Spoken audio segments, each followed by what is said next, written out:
7 o'clock in St. Louis, you are listening to The Morning After, presented to you by Brown and Crouppen on 101 ESPN and the TMASTL YouTube channel. Tim McKernan, Doug Vaughn, Martin Kilcoyne with you in the Healthcare Evolution 7 o'clock hour. Jackson Burkett is on the ones and twos. Chairman Kurt is manning the Callier and Thompson phone lines where you can call in for what's been a Thursday tradition dating back to 2004, the year of the MV3. Who will the MV3 be this year? Call in 314-974-0101. But I think everybody should be texting into the Air Comfort Service text inbox to thank Jackson Burkett for a smorgasbord on this Stiefel dossier, Doug. Unbelievable. The feast he's prepared for St. Louis area sports fans this morning. What do we have? We just need a coffee mug. Let's get it over to Jackson. Jackson, how is it going over there? It is funny. Doug, nice haircut, by the way. Oh, Yeah, you got a fade. I sure did. I didn't get a fade. Just little a regular bit. old man's haircut. Is that what you asked for? Yeah, when you walked in? regular old man's haircut. Jerry the Barber. Yes, that's right. Yola. Well, it looks great. Does he know he's talked about on this show? He listens to the show every now and then. Okay. Yeah. Well, he's in happy for to a get treat shout today out. if he's listening today. What? We have Chris Kerber coming up at 8:15 talking all things St. Louis Blues. All right. We have a surprise guest at 9 o'clock. I almost forgot Surprise about guest. that. Doug, you want to ask for initials or anything? Can like we get guessing game? initials real quick, Mike? Probably not. Sometimes in onboarding, Tim, they will remind us about TSL. Time spent listening. And they said, you haven't done a surprise guest in a while. And I said, I know, this, that, and the other. They said, sometimes just put it on there. And then when it doesn't happen, just say they had to cancel. So I just think now every once in a while in the dossier, I told Jackson, just throw it on there. Topical, I would say. So Yeah, this is that's this is fair. a topical surprise guest. I Wow. think What could the topic be? I mean, we were in the Nolan winter Arenado. of our discontent. maybe not necessarily. Nolan Arenado will join us on the program. Well, there was something there. I didn't hear it, though. Papers was trying to help. You're going to have to podcast later to see what To find out what the tell hit was. Yeah, fair. It's been a little bit Arenado since the will surprise join guest. us on tape. Yeah, we have some Arenado sound. A clean sweep for the local hoop rock teams. That's All right. three picking up a victory. The Dan Levitard, Mario Cristobal Secret Service, where they will protect Jackson that and man. I really are enjoying whatever the hell is going on the Dan Levitard program regarding Miami. Doug will have that for you as well. And Are you guys monitoring this now? my TikTok feed now is Dan Levitard's show, infuriated that they are underdogs to Indiana. I don't know, who gives a damn? Whatever. I think the Cardinals were substantial underdogs to the Tigers in 2006. They were underdogs to the Rangers in 2011. They were underdogs to the Bruins in 2019, the Blues, that is. And you know what happened, Doug? Yeah. Yeah, they won. We won. That's We won. right. Yeah, That's right. We came through. Who gives a damn? Yeah, keep overlooking this city at your peril, pal. I think Bob Nightingale said Tigers in 3, or there was some kind of line. Yeah, something along those lines. And then it said, the worst right fielder in history. And then they said Dave Duncan was looking for Bob Nightingale because he was not happy with the review of Chris Duncan's defense. In addition to that, we have the Design Air Heating and Cooling email of the day and the $10,000 HVAC system that is on the line, courtesy of the great Seth Goldcamp, online at designairservice.com. Longest running sponsor on this program. Martin's a client, Doug's a client, I'm a client. Oh, the winds were whipping through the plains yesterday, indicating a cold front has made its way to St. Louis, and that's a 19-degree temperature out there today. High of 34 today, Doug. I got a low of 13, 15, 13, 14 starting on Saturday. Hello again, everybody. You run into an HVAC problem, then what you do is you go to designairservice.com and work with Seth Goldcamp, sponsor of the greatest promotion in the history of the morning after, this $10,000 HVAC system that will go to the winner of the Design Air Heating and Cooling Emailer of the Month. Whoever wins the most emails of the day this month gets the $10,000 HVAC system. Currently, as of 7:04 a.m. on January 15th, 2026, the incel from the other side of the couch has a 1-goal lead on Hall of Famers like Carlos Spicy Wiener and Buck Swope, also with wins. Ollie, Sharon, Mitch, and Harold, and that has 2 R's for those of you tracking that. Those are the standings at the halfway point in the month of January. And that's Hello, Sharon everybody. with a D? That's correct. Rather than Sharon from Clayton. That's correct. Yeah. And Sharon from Clayton has an alliance with Harrison's brother Master. Yeah. And with the self-made stay-at-home Ledoux mom, as they have formed the New World Order in the Air Comfort Service text inbox. So there it is, Doug. The table has been set, and we all need to just thank Jackson Burkett for setting it for us. I didn't do a damn thing. Thank you, Charcoal. Well, I was going to give you credit because you initially broke that Brian Dable would be fired by the Giants. You were about a year ahead. That's right. But you had it first. Yes, correct. Okay.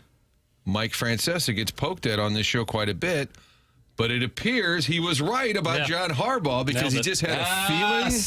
John Harbaugh apparently taking the Giants' job. Many people will credit Adam Schefter with breaking that news. I think TMA loosely broke that story by replaying audio of Mike Francesa because it had to do with where he sat at the racetrack, Tim, and that led to a John Harbaugh take. That's correct. And was monitoring that situation last night while watching the area, what do you call it, Hoop Rock? That's right, local rock. Teams and all victorious. And Ian O'Connor, was he with the USA Today back in the day? Heaven's sakes, I don't know. I think so. He is now the Giants beat reporter for one of the many publications there. And Harbaugh was getting ready to fly back to Baltimore. And then the Giants said, you're not leaving. And then the plane was put on hold at the airport Jackson flies in and out of. And Marty Smith was there waiting for him. I didn't know he was there. He just, wherever there's an airport, he's just waiting for a coach. So they didn't want him to leave Teterboro. And eventually, last evening, they hired John Harbaugh to be the head coach of the Giants. So, Doug, I don't know if you have that as your lead on the Sadie Hawkins. I don't know if you have the surprise guest as the lead on the Sadie Hawkins. I don't know if you have the Billikens, the Tigers, the Illini. The Senators scored 8 goals. I don't know. What do you want to go with? I'm going to say it's Billikens, rah, rah, rah. Wow, 10 in a row, 16 and 1. Wow. They're not even having close games. We are now accused of being Billiken simps on this program. Who would have thought the day would come where this show would be Billiken's rights holders? We hold rights. We should, yeah. What about in the Jimmy Cruz era? I'm not caught up yet on all the old shows. Right. Did you guys simp for Jimmy Cruz back in the day? I think he was on the show once or twice. He clearly did not really want to be the head coach of the team. Yep. No. Yep. He would remind every scrum he would have, hey, guys, how we... Rick dragged me here, and I just, I was living my life in Indiana, and here we are, right? What are we, 20-2? But sure, fire away, whatever you got. Jimmy Cruz, don't let me down, Jimmy. I've got you beating Louisville. He kept pointing out that he really didn't want to coach, but Majerus talked him into it. Then, lo and behold, he became the head coach and the national coach of the year. But he didn't really want to be here. That's right. And we'd say, what happened in the game, Coach? Go, I don't know. It's just basketball. Things happen. Yeah, we win, we lose. I don't know. Just oops. 27-7, 28-7 in 2 seasons when they went to the tournament. Well, you talk about the tournament, and the Billikens get another win last night, Doug, and done in comfortable fashion. I don't know if you've heard me say this before. Take a listen to this. I heard it at a hockey practice over the weekend. Guy comes up to me and says, that Kellen Thames is a bad man. Yes. Hey, Mike, I want to suck your big butt cheek. No. When I watch the game with my sons, my older son will say, where's the bad man? And then... And then my younger son will say, well, why is he a bad man? So he didn't understand. No. It's like, was that Peter Piper by Run DMC from the Raising Hell album? I don't know. That's bad meaning good, right? Okay. You remember that, Jackson? I don't remember Peter the song. Piper? Sounds right. I think we could use that as return music today. A Run DMC tribute? Mount Rushmore of Run DMC? Is Walk This Way the George Washington because of the crossover impact it had by pairing with Aerosmith?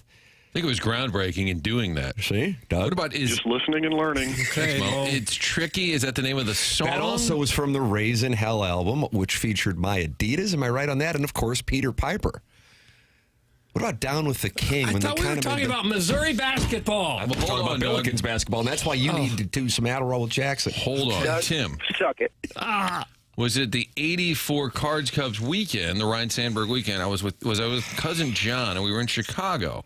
And we're staying at this June of 1984, the Ryan Sandberg game. I was up there with the older buddies that were seniors. We all went up to Chicago for the weekend, Cards Cubs. And at our hotel, the Holiday Inn Merchandise Mart, pretty fancy. Ooh, humble brag. Run DMC was staying at the hotel. No way. And I knew who they were because of MTV. And we're leaving to go out and get a beer or whatever. I was 16, so I'm sure I was having a soda. Right.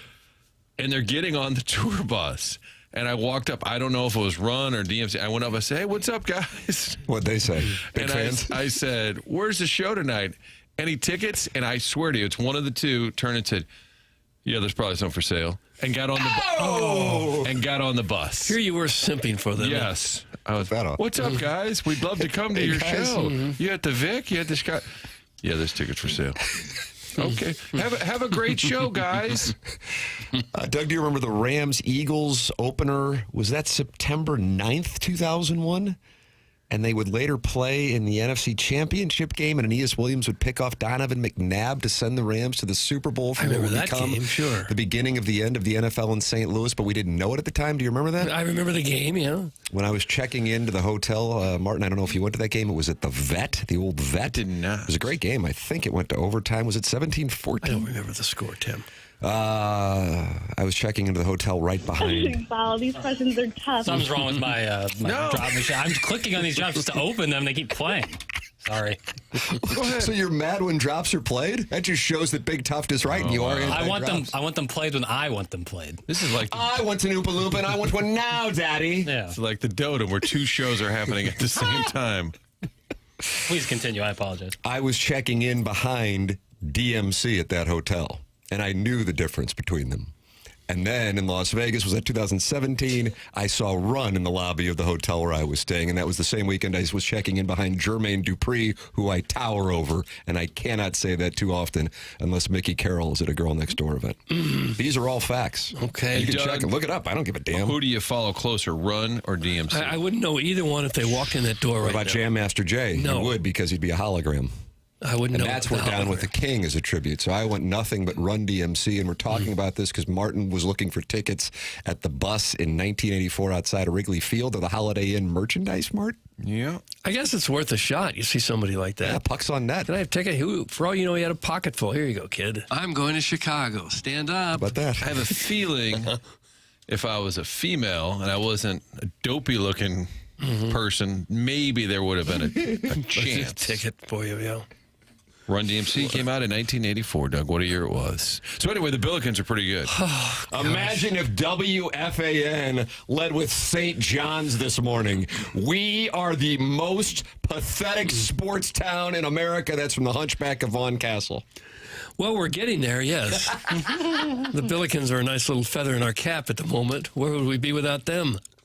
I bet they've led with St. John's in New York over the years. Like Chris when they Mullen played was the lighting it up. Billikens in the NIT with Anthony Bonner, and Lou Carnesecca got himself an NIT title. Am I correct on that? Louis 89? Carnesecca with his sweaters. I bet Dick Vitale liked him. That's just my guess. So Hunchback Von Castle says we should not lead with the Billikens, or he's saying it's just pathetic that it's come to this point. Well, Nothing wrong with having a good college basketball team in your town. no. Got Knock it three off. of them. Yeah. And those games are nicely staggered last night. Yeah, that was At a nice. 6, a 7, and a 7:30 start. How do you do? Illini are really good, but that Welsh Ryan will sometimes grab you up. That trip to Evanston can sometimes trip you up.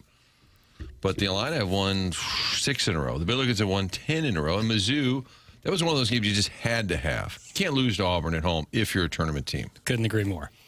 And it got a little tight there at the end, Papers. They had to come back at the outset. Got tied at the end. How were you feeling? Did you go outside and scream and run up and down the street? No, I mean, it was frustrating a little bit because free throws still rearing their ugly head. But they had played a really good game after the first 4 minutes and until the last 4 minutes. They played a really nice, 34 minutes there, or about 32 minutes. But you have to sign up to play 40 minutes when you play college basketball. Just take a look around the landscape of the game. Teams can cut double-digit leads within minutes, so you got to stay away from getting tight. Mizzou got a little tight, but hey, Mizzou's beat 2 teams that went to the Final Four last year. So for those who, are like, well, Mizzou's like not very good, I'd put that in front of you and say There's that 3-1 in the SEC play and tied for first. Just put that right in front of you. Yeah, Tied if for we just first hadn't in the seen that SEC. Illinois game, we'd probably think completely differently of Or Mizzou. the Kansas game. Yeah. Or the Notre Dame game. Yeah, well, that's just part of the season. The season, unfortunately, doesn't end at the end of December. It ends at the end of April. You wish it ended at the end of December. No, I don't wish it ended. That's my point, is that there's a lot of season to be played. Yeah, but that was a game where a lot of fans watch. They may not watch another Mizzou game up to that point, but Well, then you- they seem like real you big see 'em- sports fans. Well, Oh, but papers that's is the loaded for narrative. bear. That's the narrative a lot of people have is, oh, I saw them play Illinois. Ugh, boy, they're terrible. But they're not terrible. Well, I mean, Certain yeah. nights they're pretty bad, but other nights are pretty good. Again, 3-1 in SEC play. That's tops of the conference. After Vanderbilt got shipped last night. Jackson, I'm leaving money on the table. 2 nights ago, I said, God bless America. I just need to look at the schedule. Hell, I mean, this is pretty basic stuff. When a big-time team with a big-time ranking goes into a big-time building, they tend to have problems. It's just the way that it works in college basketball. It isn't absolute. 2 nights ago, it was Iowa State undefeated going into Rock Chalk Jayhawk. You could be the, 2016 Warriors and have problems going into Fog Allen. And, of course, they get shipped. Last night, there was one that was out there, and it was obvious. Texas taking on And Vandy. you better believe it. Texas coming off the win against Alabama at home. It's just the way that it works. And just like when Texas, if they go there, I don't know how it'll work. I know that play everybody home and away, but I would take Vanderbilt. It's just the way that it works in college basketball. And I think it's probably in the 75% conversion realm. Yeah. I wasn't surprised by that at all. Vanderbilt undefeated going into Austin 2 nights ago. Iowa State undefeated going into Lawrence. Both come out and get beat pretty comfortably. Yeah.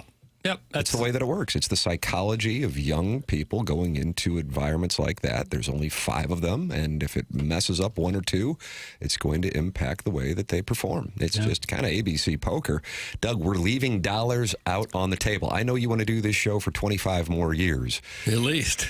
But, if you do want to head to South Florida or Southern California, I think we can just bet on these home teams when they face top-ranked teams and shut it down. It's up to you, though. Do the show remotely. Okay. Maybe just do it 3.5 hours instead of 4 from South Florida. Good for the Billikens, too. Not only beating Fordham, but Stanford picks up a win against North Carolina, number 14 team in the country. Yeah, Stanford is making a little Sunday charge. They had beaten Louisville.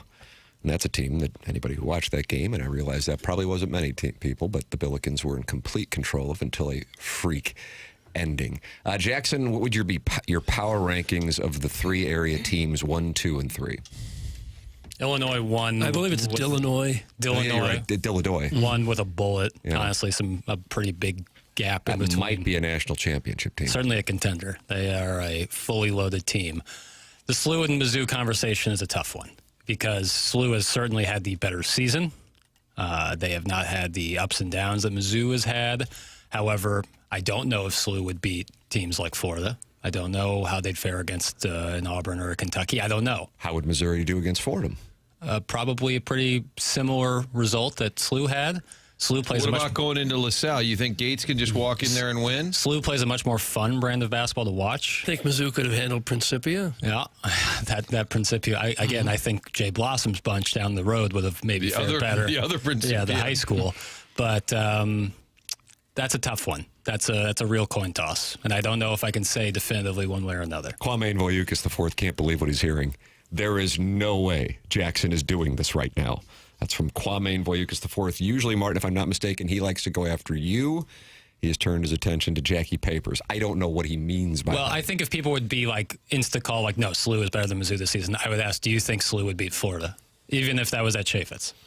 I just don't. In fairness, though, I think it's a matchup issue bigger than like that caliber of team. I don't think Florida. I think Florida's a bad matchup problem for SLU. I think SLU could beat a team of that caliber, but it's tough given the schedule. We've only seen them play one team that Mizzou plays every night.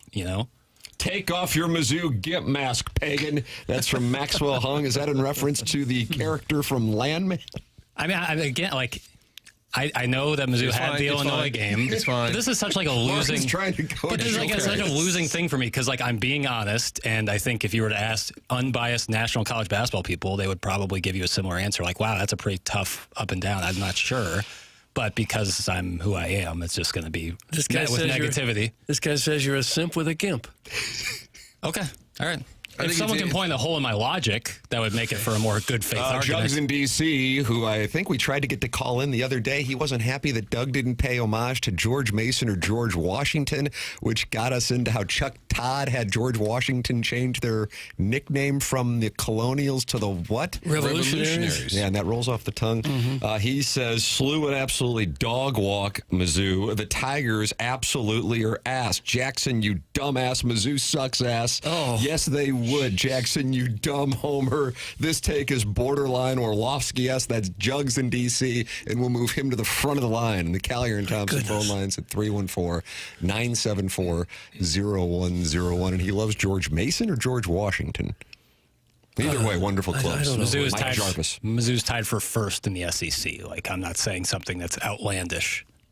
They have more quad one wins than SLU, but that's also not fair because SLU doesn't get the opportunity to play those because of the scheduling issue. It's a really hard thing to compare. They would need to play on a neutral site floor for this to be definitive. I can't be an idiot for thinking that a team who's 3-1 in the SEC could be better than SLU. We are Sorry. 50 spots ahead of Mizzou in the NCAA net rankings. This is just such an embarrassing take from Jackson. That's Kwame Voyoukas IV. But we're talking about the Missouri team that is playing right now, and they are not the same Missouri team that played in December. That's right. That's like when our friend from ESPN, Tom Hart, was on the show and told that story of Norm Stewart calling Dennis Gates after Missouri got pounded by Illinois in the bragging rights game.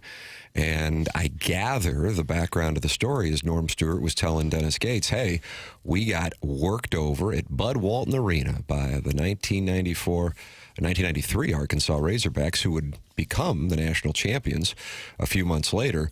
And then Paul O'Linney, Doug, you remember Paul O'Linney? Sure, yeah. Was watching on television and said, oh my, I could help this team. And then he joins the Tigers. They go undefeated in what was the Big Eight, and they go to the Elite Eight, joining Arkansas, as a matter of fact, in the Big Eight, or in the Elite Eight. And Doug would cover Mizzou, Arizona, out in Los Angeles, and while he was doing a live shot, Martin, somebody got stabbed outside the L.A. Coliseum. Yeah, L.A. Arena. Or yeah. sports arena. A little stabbing back there. Livens up a live shot, I'll tell you that. You're just happy to be alive, much less going live.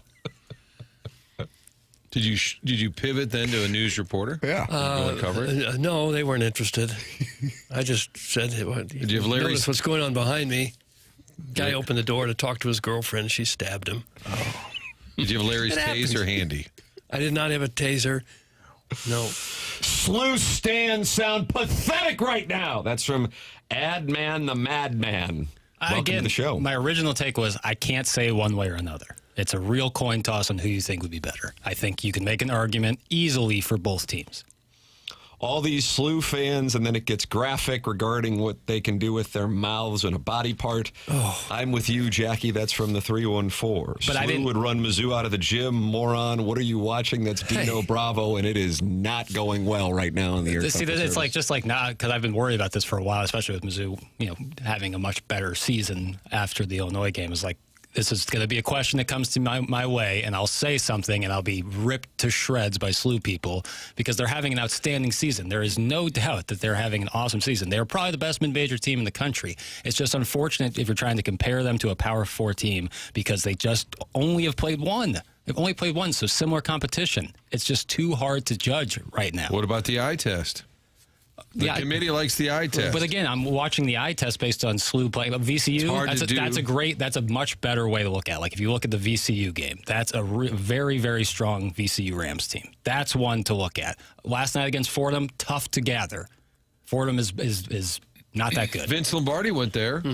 Good for Vince Lombardi. So did Frankie Frisch. Okay. So did Mike Breen. I really think It's it's Bronx. It's on the Bronx. Yeah. I think it's hard for a lot of people to get the taste of the Illinois loss out of their mouths. They can't get that vision out of their head. People watched that game and came to the conclusion Mizzou sucks. And it's going to take a lot of wins to get that out of their head. Yeah, and I get that. But I would are like a 1-point loss, a 40-point loss. It's still one loss in the win column. And even the best of teams sometimes just can't get anything going on a certain night and have nothing. And that was Mizzou that night. They're a much better team than they showed against Illinois. But I mean, it is important. This is a major credit to Jackson because in the midst of all the criticism of the team that he loves so much, the Missouri basketball team, he was saying, you guys can say whatever you want. I'm just telling you, if and when they get Jaden Stone and Trent Pierce back, they're going to be a different team. He was saying that in December before they got him back. They got him back, and clearly they are a better team. I think they could have / should have beaten Florida by more than they actually did. The Kentucky win required a significant comeback at the end. Kentucky got a hell of a win last night. Great buzzer win. beater in Baton Rouge. I don't know if you've had a chance to see that, but I would recommend looking that up on YouTube or social media. And then they should have, without question, beaten, I think, the worst team in the SEC or one of the worst teams in Ole Miss. But that free throw thing, that's a constant. That wasn't a one-off, and you brought that up as a continuing problem for this team. And then last night, they were in complete control of that game. And if you look at the box score, I guess at the end they were able to pull away, but it got tight there. Did it get down to 4, I think? Yeah, 6 for sure, and then maybe 4. And then they, to their credit, were able to respond to that adversity. So realistically, it is not a stretch to say that they could be / should be 4-0 since that game. It's also not a stretch at all to say the Billikens should be undefeated. Yeah. Illinois, meanwhile, is playing, without question, a much more difficult schedule and is sitting there with 3 losses, one of which was a buzzer beater against... Is Nebraska still undefeated, or have they gotten... I believe they are. They are, yeah. Vandy dropped last night. And Iowa State lost 2 nights ago. there's Miami, 3 left. Ohio, Doug, is still... Yeah, there's 3 left. Lurking. Nebraska. Michigan lost over the weekend Yeah. to Wisconsin. Point being, that's the level that Illinois is. I mean, Illinois, to me, if you're setting expectations, I mean, anything can happen in this thing. I mean, if St. Peter's can go as deep as they went.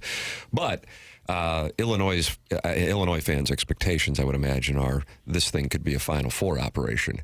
If you're a Missouri fan, a Sweet 16 at this moment would feel damn good. And if you're a Billiken fan, I think a Sweet 16 would feel damn good. But the hope is to make sure that you just get in because you're in this weird spot that you really can't afford to lose because you don't have the opportunity to play the caliber of teams that Missouri and Illinois do. And it's unfortunate because it is really difficult to compare the teams when St. Louis University really hasn't played. God, I don't know. Who's the absolute best that they've played? Stanford. At this point, Stanford's the highest in the NCAA yeah, they just net. knocked off number 14 team I in the know country. that, but I don't know ranking-wise if that's where they would be. I think it would be VCU Yeah, from an it might NCAA be. net standpoint. Yeah, VCU is undoubtedly their best win. I think that you could make an argument either way for Stanford. VCU is their best game. Or Santa Clara. And the free throws, to be fair, last night was heavily Mark Mitchell. He was 6 of 14. And he's not a good free throw shooter. That's the issue with Missouri hasn't been necessarily Mitchell because you kind of know that going in. It's been the other guys. But last either way, night- you just have to make free throws. Right, but the team last night, inexcusable. they hit 15 of 17 other than Mark Mitchell. Right. He was right. 6 of 14. So last night it was glaring that it was But he one- also needs to be better. I mean, Well, I he's understand. one of I'm the not best power excusing forwards in him. the No, I'm country. saying, but last night it was pretty specific to one guy. Yeah, that's a good observation there, Martin. Thanks, Nice buddy. going, Marty. Thanks, buddy. We're back. It was a great night of college basketball. Did you guys see Boopy Miller for SMU? Oh, you talk about Boopy and what he does at SMU. You know, he had a buzzer beater last year as well. And last night, from half court, he hits the 3 to win the game, and then a flame shoots out of the basket somehow. Where the hell did the flame come from? How are you going to look these kids in the eye when somebody gets incinerated because of a flame behind the backboard? Whoever was on the pyrotechnic team there, 10 out of 10. Nailed it. Finger ready. on the trigger, ready to fire that off as soon as the net swished. Boopy Miller. The mayor of Burkesville has looked up Jackson's basketball statistics.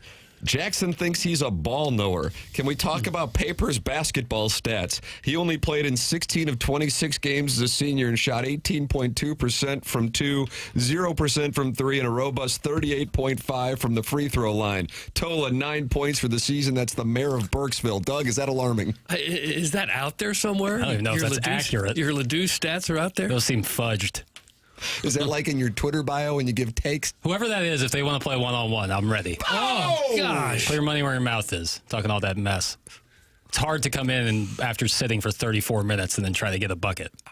Who would have put your stats on the internet? Well, it's always in the newspaper. I went to do a little fact checking on that. Is it accurate? Well, when I typed in Jackson Burkett, Ladue High School, the first thing that comes up says Jackson Burkett was a standout basketball player for Ladue Horton Wattens High School. My mom is in the Jewish Light. Known for his skills, earning college offers, including one from the University of Missouri under Coach Dennis Gates. Yep. Who wrote this little bio up? That would be the AI overview. Oh, nice. Is All that right? All right. So, Alpha yeah. Nicola. Yeah, so they can complain about those stats. I got offers, baby. You must have The something guy going looking on. up those stats needs to be locked up. That's from Jugs in D.C. Agreed. Those stats actually might be accurate. They might be. Yeah, they might be. Oh, man, that's devastating, Jackson. That's tough. That's Harrison's brother master. Yeah. Again, anyone who wants to play in ones and wants to talk about my ability, it's cool. Strap up your shoes and let's play. Don't say strap up your shoes. Let's strap on. Tim, how about the text that just says, what a douche? And I don't know if that's you, Well, me, I mean, I Doug. think I'm the leader on that, but Are we at the keeping same time, score? it could be any of us. LOL, let's go and bring a camera, $1,000 one-on-one. That's from Dino Bravo. Sounds like he wants a piece of ass. This could be a cottage industry for you. Yeah, if people want to keep talking that mess. So you're going to take on Dino Bravo. Where's it going to be? St. Gabriel's to accommodate the size? That should just be the standard. You don't know how old he is, how big he is, what his background That is. could be Buck Grimm texting in. I hope it is. I don't care. Sight unseen, baby. Why? Because you know he won't jump if you drive like Tyus Edney? Yeah, sure. It's fine. We'll bring Keep the that cameras. hand down, man down. What if it's Robbie Avila? That would be a problem. You couldn't handle him one-on-one, could you? Absolutely not. Not really a great one-on-one player. Games played 5-on-5.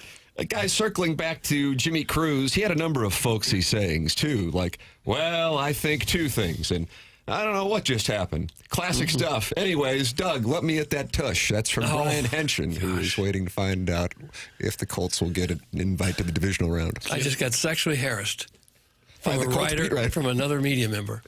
Do you like when a coach says, I don't really know what just happened? Do you have to look at the film, Coach? Yeah, we need to look at the film. Jackson, you got a lot of offers here to play. This All right. really could be a cottage industry. There might be $10,000 sitting in this text inbox for you. Good. Come and get it. Come and get it. I mean, even if you just go 6-4, it's profit season. Yeah. I feel pretty confident about that. There you I'll be go. the ref and give you some favorable markings. Yeah. Can't do that at St. Gabriel's. That's right. It's fungo or no one. Oh, okay, I see. Yeah. Jim doesn't open without him. And all of this because I think papers are just trying to use some Just logic. talking basketball. Now, SLU's having a big year. It's exciting. I hope they get in. Hope they make a run. But I don't think you can say definitively if only these two would play. Just play every year. Yeah. Just every That would year. and And you get bragging rights for the year. Just do it. I All these couldn't other agree more. I states, would schools, they all do love it. Just do it. I think it goes back and forth in Columbia at St. Louis. I don't think you even need to go neutral side or anything. Well, you don't have to be a superstar player to be an observer of the game. God, no. We can all criticize Cardinal pitching, knowing full well we couldn't begin to hit it. Right. Whatever. I pay asinine comments no mind. Okay. But I will. Any opportunity to put on the basketball shoes and play, I'm happy to do.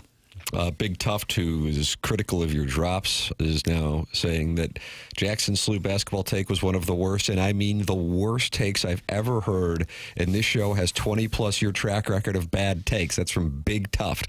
Doug, is that the worst take in the history of this show? His take was that Mizzou and SLU are about the same team. Yeah. That doesn't seem outrageous to me at all. Love to see them play each other. God, You this want is to all go I up want. against Big Tuft? I was talking, I'd love to see the Billikens and Tigers play, not Jackson and Big Tuft. Or you Would you and go Big to Tuft. that, though, if they did play? Probably would. Like if the opener bring was Missouri cameras. against SLU, and then afterwards the grand finale is Jackson versus Big Tuft? Yeah, I'd watch that. That'd be fun. This is all at St. Gabe's. Ideally. What about at Billiken halftime? Instead of those babies crawling all over the place, we have a Papers halftime showdown. Where I just take on the king of the court and take on any challenger. Come on down. Just wave them on down. Bring up SLU versus Mizzou to Hawley when he's in. That's from Just Don't Press Push. Martin, I don't believe it's Josh Hawley who's coming in. It's Eric Schmidt, the junior U.S. Senator, and he's coming in tomorrow? He'll be here tomorrow. How about that? Because This show is a show where newsmakers go to make news.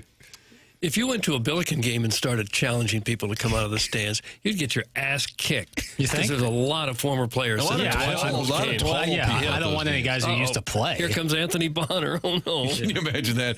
Oh, who wants a piece of this? Papers? Yeah. Jordan Jordan Robertson. Jet comes walking Happens to down. be at the game. SLU's going to the Elite Eight. I'll take all comers on that. That's from Marsh's collage program. I'm not saying that they won't. How about that? I'm not saying that they won't. I think any team in the NCAA tournament would be upset to see SLU across the bracket from them because they know they're going to give them a hell of a game. Doug, did you see where Joe Lenardi has St. Louis University? No. Is there a new bracket? There is on Tuesdays. I mean, I just keep hitting refresh on Tuesday mornings. Going to be fun because they're going to be taking on Seton Hall in the first round Okay. as a Seton 9 Hall. seed. Seton Hall in the first round as a 9 seed at his tournament. Now, that was on Tuesday. That was before the Fordham win. Okay. I think they might have had that one penciled in already. I think what makes the Billikens dangerous is that they can really shoot. Yeah. And if they get hot, I really mean it this time. If they can just get hot, if they get hot from shooting, they can light up the scoreboard. Yeah. And they shoot a lot. They like to quick possessions, which I like. Tim, I'm starting to wonder if Doug's Blues takes were just propped up on management. If we could just get hot. And this time he says, well, this one I really mean. Yeah. 12 of 30 on threes is about right. That's a pretty darn good percentage. You're going to win a lot of basketball games shooting How that. about this? And what did the bad man have last night? He had 17 points in 13 minutes or something like that. 16 points, 18 minutes, 7 of 9 from the field. I mean, Efficient. yeah. I can't wait. I don't know when it will happen. I guess it theoretically could happen against those Richmond Spiders, Doug. 13-5, Richmond coming to town. Anybody going? I'll be there Saturday, 3 p.m. What? I love watching them play. And my family loves going to those games, too. Saturday, 3 p.m., Richmond in town. But whenever that time comes, I will be curious what the minute dispersion will look like. Because right now I think they manage his minutes because of the cramping issues that he has had.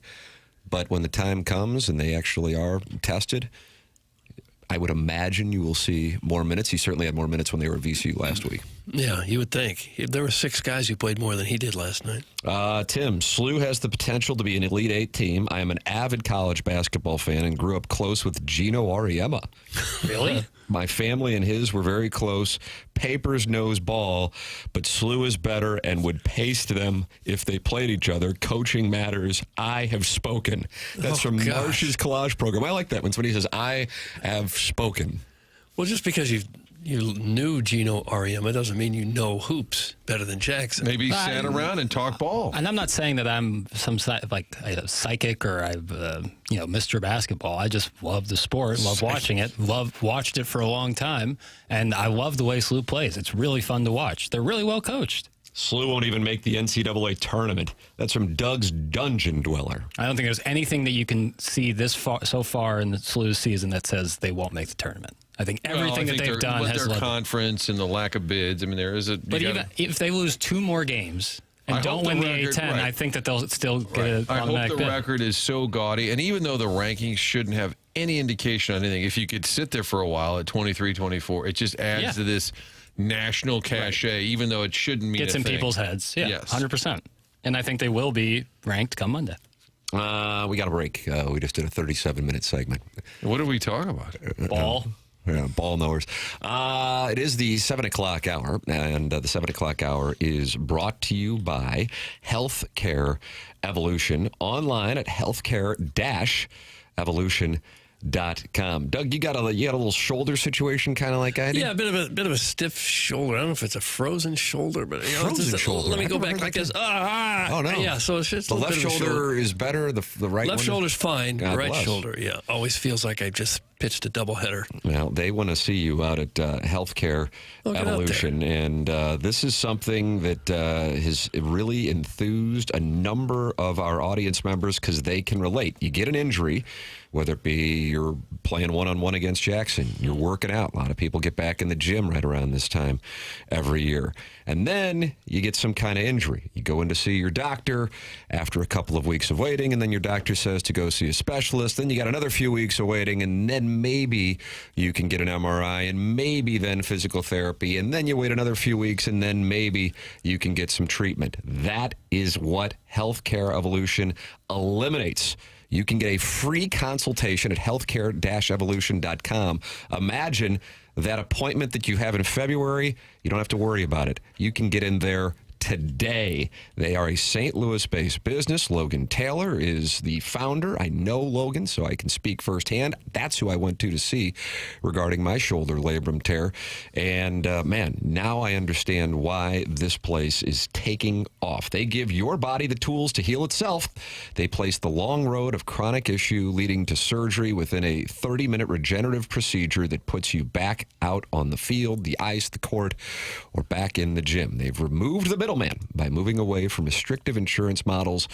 They provide unhurried and personalized care. You are not just a time slot in their day. You are a partner in your own healing. It's ultrasound-guided injections. Seeing is healing. Cash pay, upfront pricing, no financial surprises, and it is unhurried, personalized care, the end of the 7-minute doctor visit that only leads to another appointment months later. It's Healthcare Evolution, healthcare-evolution.com, sponsor of the 7 o'clock hour. This is The Morning After, presented by Brian and Crouppen on 101 ESPN.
Oh, here it is, Doug.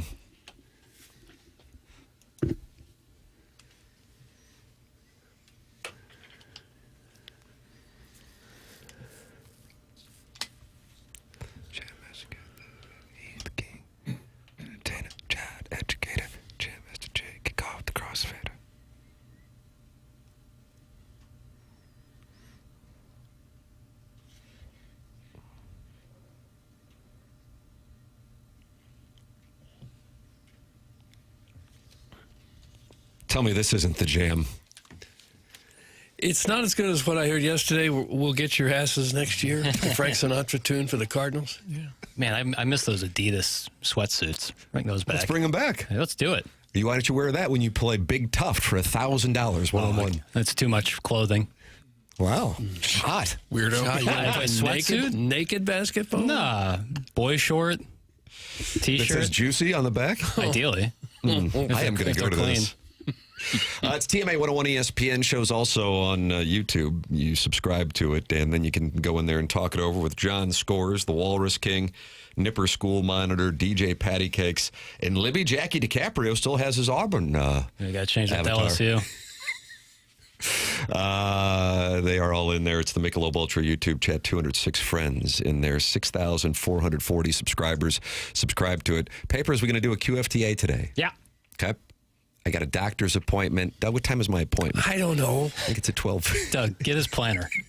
His day book. 12:40 or 12:50, which is great news for you because that means we can only go like an hour. Yeah, we'll with be the QFTA. Called it a hard out. Hard, I know. Jackson loves the hard out. And do you have a movie boy today with Gareth or Marsh? Or No, recorded that yesterday, so we're good. who's that one? Gareth. Gary Gareth? I call him Gary, but his name's Gareth. Movie-related papers. What do we got? I was doing a little dive on Fordham since the Billikens dispatched the Rams last night. Sure. Did you know Fordham's Rose Hill campus is named the second most filmed campus in North America for films that were shot there, including The Verdict, the great Paul Yeah. Newman Wow. movie. Set in Boston. He would sit down and have a drink with you. That movie is what led to Massachusetts giving like tax credits to movies because they were so pissed that this Boston movie got shot in New York. Really? Yeah. Backstory. That's why I Quiz love show. Movie Boy. Nice back. Quiz show? Great Great movie. Robert Redford. Kinsey, Love Story, Fair Game. I thought Kinsey was supposed to be based out of St. Louis. These are all shot, I Is that guess. Liam at least- Neeson? Kinsey. The 93 crime drama, A Bronx Tale. Oh, how do you do, Cologino, Chaz Palminteri, Bobby De A Niro, Beautiful Mind. All of Russell these. Crowe. Was that Jennifer Connelly I don't in know there? who it was. I don't know. What year was that, Doug? A Beautiful Mind? Was I it don't know the 2001? years, Martin. 01, I think. Kinsey was set at Indiana University, but they used Fordham. It's a cool campus. But they're no test for the Billikens. What's the most filmed campus? It Harvard? doesn't I was say going to go that. Harvard. That sounds right. Probably like UCLA. Yeah, or Just something. because they're in L.A. USC, maybe. one Yeah, of those. probably something like that. Maybe the Sigma Chi House at Mizzou. I think they shot Scarface there. Yeah. I don't know, we'll look it up. They shot at Animal House at the University of Oregon. But it's a great question, Tim. However, this Wikipedia story only mentions it's the second most filmed. It does not mention the first. Get it together, Wikipedia! Speaking of people angry about things that they maybe shouldn't be angry about, Doug, this is where we get into this Miami, Indiana thing and the Dan Le Batard show, and they are just not happy. I mean, it's getting to the point now where Dan, the host of the program, and Stu Gatz, he's on the sabbatical doing afternoon drive on Fox Sports Radio. Really? And they don't know when he's coming back. Oh, that's nice. It's an odd deal. So there's this guy who's a huge Miami fan who's co-hosting with Dan, and boy, Martin, are they not happy about Miami But nothing's happened. They haven't played the game. This one's being unbelievable. 8.5-point underdog. Okay. Sometimes your team's the underdog. If you think I'm a Mizzou homer, just wait till you hear this little. Doug, do you think they get texters to their MP3. show that says, my family grew up next to Coach Schellenberger, Howard Schellenberger, and I Doug, know you covered him. football, Probably do. and I think Probably. Miami will beat them. Or somebody will say, yeah, my cousin used to cut Jimmy Johnson's lawn, and therefore I got a good read on this. Are you playing the audio? I Yeah, here we go. apologize. Here we go. I didn't- Here we go. I'm expecting their best game. And admittedly, that's a dangerous thing to expect when Mario Cristobal is your coach reputationally. Reputationally, expecting Mario Cristobal's team to play the best game in the biggest moment that doesn't have any of the undisciplined sloppiness in it. What are you talking about? No, you know that's the reputationally, right? Reputation. What? Yeah, but you're the ones making the reputation. I'm not Reputationally, making the Miami reputation, always Mike. gets up for the big games. Always. Mike, Cristobal. Mario Cristobal teams always get up for the big games. What are you talking about? Mike. What is the big game? Mike. No. Dan. No. Reputationally, don't talk to me about something that's made up. What are the big games that Mario? I am mad now. What are the big? Name them. Name them. What are the big games that a Mario Cristobal team has not shown up for? I am waiting. Okay, now. I am waiting. Okay, all right, Mike. Quit I am being- waiting. quit being- I am waiting. For 5 No. seconds. Quit being. Are you calling me an because I'm calling you out on your bull? Answer the question. It's about the goddamn ball. Gosh. Name a game. Name a big game that a Mario Cristobal team has not shown up for. with their bare hands and a dismemberment kit You in don't cold just blood. make it louder. This is bull. You can just lie on the microphone. He's had 2 months of big games, and the team has shown up. And you're talking to me about a reputation? Guess who's making the reputation up? Dan Lebitard. Tell me the big game that a Mario Cristobal coach team has not shown up for since he's been in Miami. I double dog dare you. Leave. Leave, because I'm not going to be interrupted again, so just leave. Childish. It is a good rhetorical trick Aren't that you he's supposed to doing. be naked? Because you already showed your ass. Got him. Got him on the way out. Doug, it's that kind of takesmith thing that has kept us out of the big money. That's why they're making huge bucks. I found already it. showed It's your ass. Mike Ruiz, and there's a storyline when he walked out of the show, but that was from 2 years ago, Tim. So we've got a theme. It looks like there's another one. He may have overreacted just a little bit, although I think his point was probably accurate. I am mad now. That's a good one to have in the rotation paper. Mike Ruiz is the secret of the success of the Dan Lebitard show back in 2024. Is that right? I thought it was Stu Gatz. Guys, this guy needs to get laid. That's from Mr. Nipples. Was Levitard's dad who would sit in on his show with Pamani That Jones? sounds right. Is he from Yeah. Cuba, Yeah, perhaps? the Poppy, I think they call him. Yes. You just sit in the middle and smile the whole Yeah, time. between him and Pamani Jones in like someone's kitchen. What in the hell did I just listen to? That's Jugs, and he is in Washington, D.C. That was a hot take. Yeah. It's talk radio the way it was meant to be performed. That's what it was. That could get a Barrett right there. There's an award you think that could be sitting Just out there? at the end of the presentation, they said, "It's time now to give out the Barrett," and it's just for like the best take. Miami has a real shot to be an upset dandy darling in the championship game, chaps. Trust me on that. My dad played bocce with Tony Montana. That's from Dale, and he's in Grubville. Yeah, I mean, no matter what, whatever the hell goes down on Monday night, that program will be a live one on Tuesday. Sweet mother Must of mercy. listen. But I do think, in general, the vast majority of the country is expecting Indiana to beat the hell out of Miami. Would you agree with that, or am I Yeah. off on that? Okay. I mean, it's and by the way, I don't blame them for that. Yeah, how can you watch Indiana's last couple of games and kind of come away with they're certainly favored to win. Like maybe not beat the hell out of them, but like they're certainly the favorite. I mean, Oregon's a really good football team, and Indiana absolutely dismantled them. Alabama, the prestige they have, dismantled. The Ohio State game, maybe not as much of an indicator just because it was a Big Ten championship game that ultimately didn't matter, but still beat them. That sounded like Mr. Licks yelling at his TV in his trailer home after Ole Miss lost to Miami. That's from Al Formicola's burner account. Dan Lebitard program where they are insulted by the fact that Miami is now an 8.5-point underdog. And it's really kind of driven a wedge between the hosts. And Levitar wasn't saying, like, he's obviously rooting for Miami, but not hard enough.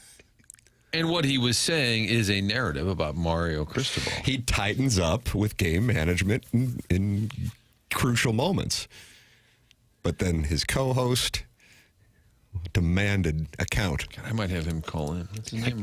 Maybe that's the surprise guest. I know we have a surprise guest at 9 o'clock. We have Chris Kerber at 8:15 on the Stiefel dossier.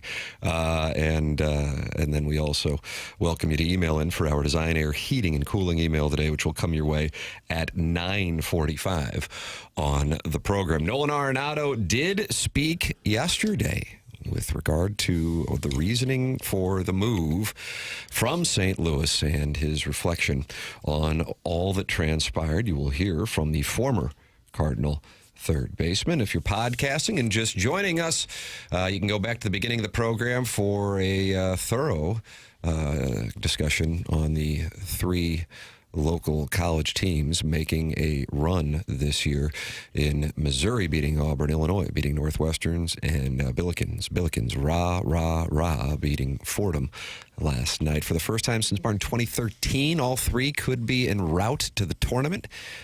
Colonel writing this morning that it has gone from looking like there was no chance to the expectation that Missouri will be in the NCAA tournament. We'll have new NCAA net rankings this morning as well. Nolan Arenado on his move from the Cardinals coming up. Chris Kerber at 8:15, and a surprise guest at 9 o'clock, along with the $10,000 HVAC system on the line for the January Design Air Heating and Cooling email of the month. That comes your way at 9:45 on the Stiefel dossier. This is TMA, presented by Brown & Crouppen on 101 ESPN and the TMA STL YouTube channel.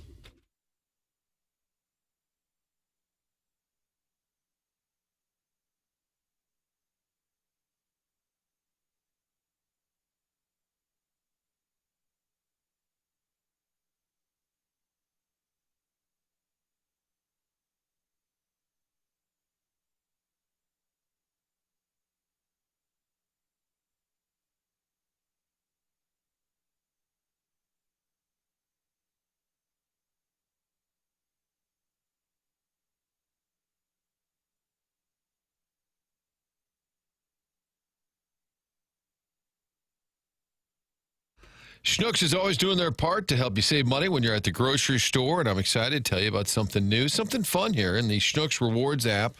That's the place you already go for extra savings and notifications when things you buy quite often are on, I don't know, a little special. Save some money. But now inside the Rewards app is something called Boost. Here's how it works. Real easy. Open that savings tab in the Schnucks Rewards app, select Boost, hit Activate on whatever boost you like, and shop as usual. Then you can track your progress towards completing the boost right there in the app. So it's a little bit of fun while you're shopping and saving money. Make sure you meet that goal before the expiration date, and you will earn even more rewards. So it's a bonus on top of what you're already doing. Boost is something new from Schnucks here in 2026. Get it by going into the Rewards app, select it, and save money. That's on top of the rewards that you are earning already. Try Boost today to level up your savings game only in the Schnucks Rewards app.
Hey, this is Jackson with a Sports Center update brought to you by Saliga Heating and Cooling. Blues off today, back on the ice tomorrow as they take on the Tampa Bay Lightning. Pre-game at 6, puck drop at 7, right here on your home of the Blues, 101 ESPN. That was another Sports Center update brought to you by Saliga Heating and Cooling, a Daikin heating and air conditioning dealer.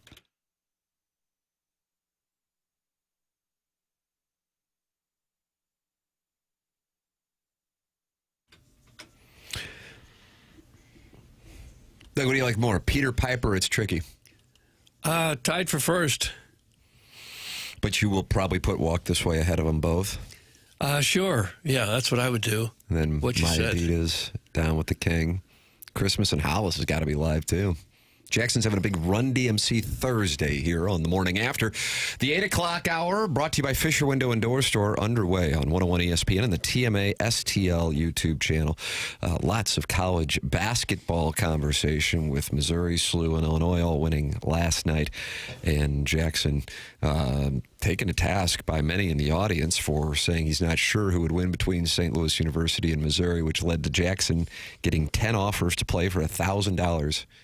One-on-one. I think that you have a new cottage industry. You're just going to go around the country barnstorming and playing people one-on-one. That's right. Hey, whoever wants it. Yeah. Text in 314-399-9646. Nolan Arenado spoke yesterday regarding the trade that sent him to the Diamondbacks. Papers, what do we have here? We have been talking about what changed this winter as compared to last winter. Kind of always looking for the new team, looking for a new home, expanding the trade, no trade clause list. Here's Nolan Arenado. This was with the Arizona media yesterday. But this is a question from Derek Gould. You know, obviously when I opted in St. Louis, I thought this would be a place where I would end my career. But, you know, it's baseball and things change very fast. And the scene where we were headed as the years gone on, the past few years, it was very evident that there's a step that they need to take in letting these young guys go and finding out who they are and who their identity is. And I think I'm just kind of in the way of that in a sense. And I kind of always felt like that last year, in that way. But, you know, I love my time there.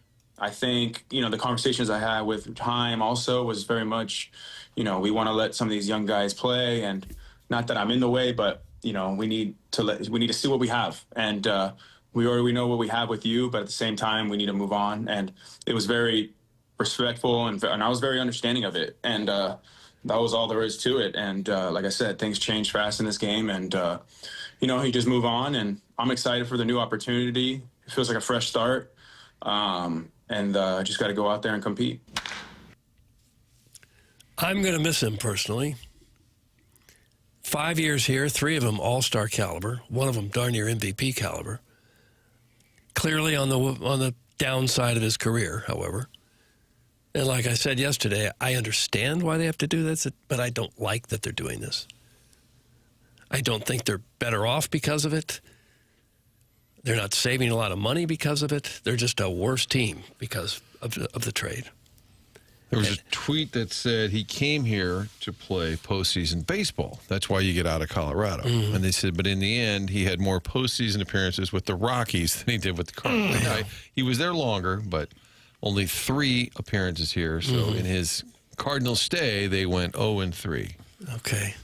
And now with him gone, we'll get to see what Nolan Gorman's really got. Even though you don't sound excited about it. Well, Doug. we've seen it for 4 years. What he's got. It's not like this is a 21-year-old kid coming up now. We've seen what he's got. I bet he shows some power and then strikes out. Yeah, he'll strike out about a third of the time. Doug, as you know, Josh Bob Bill shares a building in Tampa with Keisha Gray, and he says you are going to miss a guy that 15% below average at the plate and being $27 million a year to do it. Time for the Olds Island. That's from Josh Bob Bill. And you're wanting to make room for a guy who the last 2 years has hit 203 and 205 and strikes out about a third of the time he's at the plate? Josh Bob Bill, the action's back on. That's who you want to see more of? Yes, I will definitely miss Arenado. I am curious to see how he does. If there is a little bit left there, if he was banged up, nicked up, maybe he's gotten healthy. He talks a lot about changing his approach, whatnot. I would like to see a proud veteran finish well. Yeah, I it wouldn't surprise me. He's not that old. He's, 34 now? He will be 35 in April. Yeah, he ought to have another couple good years left. Doug is the type of guy who likely still pays his credit card bills via written checks. Time for your tapioca bath and TV land marathons. That's from Little Tommy Tribbins. If you want to talk with him, he's on a tricycle in the parking lot. I just don't know how anyone can be excited about this trade. Like it opens the door up for some great new prospect we've got. It doesn't. I don't think anybody's doesn't. But they're not excited. I just think they're like, What does it accomplish when you also have to pay him $31 million? What'd you get out of it? You got a fringe pitcher who may not ever make the major leagues, an 8th-round draft pick who had an ERA over 5 in college. I think the overall theme, and I get it. I mean, I think for the amount of money they're giving them, I thought you'd get a little more in return. I really did. But I think the overall theme with the players leaving, accumulate as much pitching as you can, and maybe a couple of them end up being decent. You have no way of knowing. I agree with that. You save a little bit of money. Overall, you've spent 60 to save 60. It's clear that's the plan, to stockpile young pitching. I would just like the pitchers that they got to have had maybe a little more upside than what it appears. Right. No, I agree. When they paid the 31, I thought, well, maybe, cause I thought they would up the return a little bit. Because if you're Arizona, $5 million a year for a guy like that, sure, why not? $6 million. Oh, yeah, why take wouldn't a shot. Josh Bob Bill responds, making room for Weatherholt, you dolt. That's from Josh Bob Bill. Weatherholt's probably going to be the second baseman. Because if you trade Donovan's probably going, or Donovan might be the outfielder, or left fielder. And Weatherholt, by trade, is a shortstop, although many of the top prospects come off their shortstops. Then he played second, and then by the end of the year in Memphis, he was playing more third, so I'm sure Weatherholt could be over there. They probably give Gorman a run, and then if that falls apart, then you go, oh, we're going to call up Weatherholt. Nolan Gorman got his eye back. Yeah. You would hope Weatherholt is here from day one. Well, what would be the purpose of a rebuild if you're not going to get your top players in right from the start? What do you think on that? What percentage would you put? I think I asked Chaim Bloom, and I said, is it like imperative that he's with this team? He said, I wouldn't say that. And I said, but he's kind of like on the fast track. He said, I wouldn't say that. So I think they're kind of waiting to see. Maybe they don't just want to give him that spot. Make him earn it a little bit. Yeah. Have a great. Knowing what we've known, small sample size, I'll bet you anything he has a great spring. The guy just hits. He's a baller. I just think you have to, if it's a toss-up, well, we could put him in Memphis. If it's even close, you say, we got nothing to sell. I think if it's not close, you put him in there. You're in I agree with that. A total and complete rebuilding mode. Why are you going to waste this guy in the minors? It's not like he's a high school kid they just drafted. He's 19 years old. He's been through college. He's, 22, 23 already? Get him up. They're certainly not saying it, even off air, about that he'll be on that opening day roster, but I hope that he ends up there. Why not? Let's go. Well, yeah, who's better than him? How many Cardinal players currently on the roster could go down to AAA and tear it up like Weatherholt is? Probably none. He went from AA to AAA, and then he got better. Yeah. Friend of the show. It's quite possible, based on his background and the way he's hit in the minors, that he could come and be the best player they have. I don't think that's off the table. So I think it'd be crazy not to put him in there right from the get-go and said, you're going to be our guy. We're going to decide on a position for you, whether that's second or third, and you're going to be out there every day. They've been trying to trade this guy for 2 years, and this is the best they could get. That should tell you something. That's from the 314. Well, they could only send him to certain teams for 2 years. He had to agree to it. So it's not like every team in baseball had a shot at him, had a shot to offer him more. I don't remember if we ever heard the return from Houston, what it would have been a year ago if that deal with the Astros went through, I think. But the biggest piece was the money. Houston, I believe, was going to take on the bulk of his salary. So I think the return last year really wasn't of significance. Yeah. And the Cardinals gave up very little to get him, too. I don't get it. Guys, my prediction is the Cardinals will make up a silly excuse to keep Weatherholt in AAA to start the season. That's from the white-collar Hoosier. I think that's a reasonable guess, but it also is frustrating if that is the way they're viewing it. You're welcome to give your thoughts by texting into the Air Comfort Service text inbox. The number is 314-399-9646. You're also welcome to call in to our Collier and Thompson phone lines. 314-974-0101 or gather with other TMA listeners. 239 friends are gathered in the Michelob Ultra YouTube chat. That's the TMA YouTube channel where Jackson and I will be. What time today, Jackson? For questions from the audience, where you can send questions for the show in. Anything is welcome. TMCKERNAN at InsideSTL.com. What time, Papers? 11:20. 11:20. That on work? the TMA YouTube channel. Chris Kerber is going to join us coming up on the other side of our commercial break.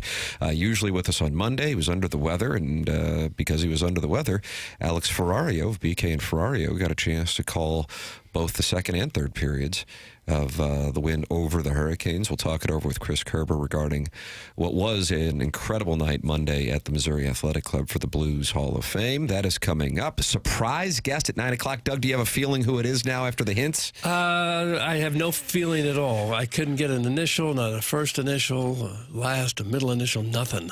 I don't have any idea. What if it's Gareth? Just to finally introduce Jackson him to did say it's topical. Somebody asked for the text name. They're changing names No, that was last week. Too late.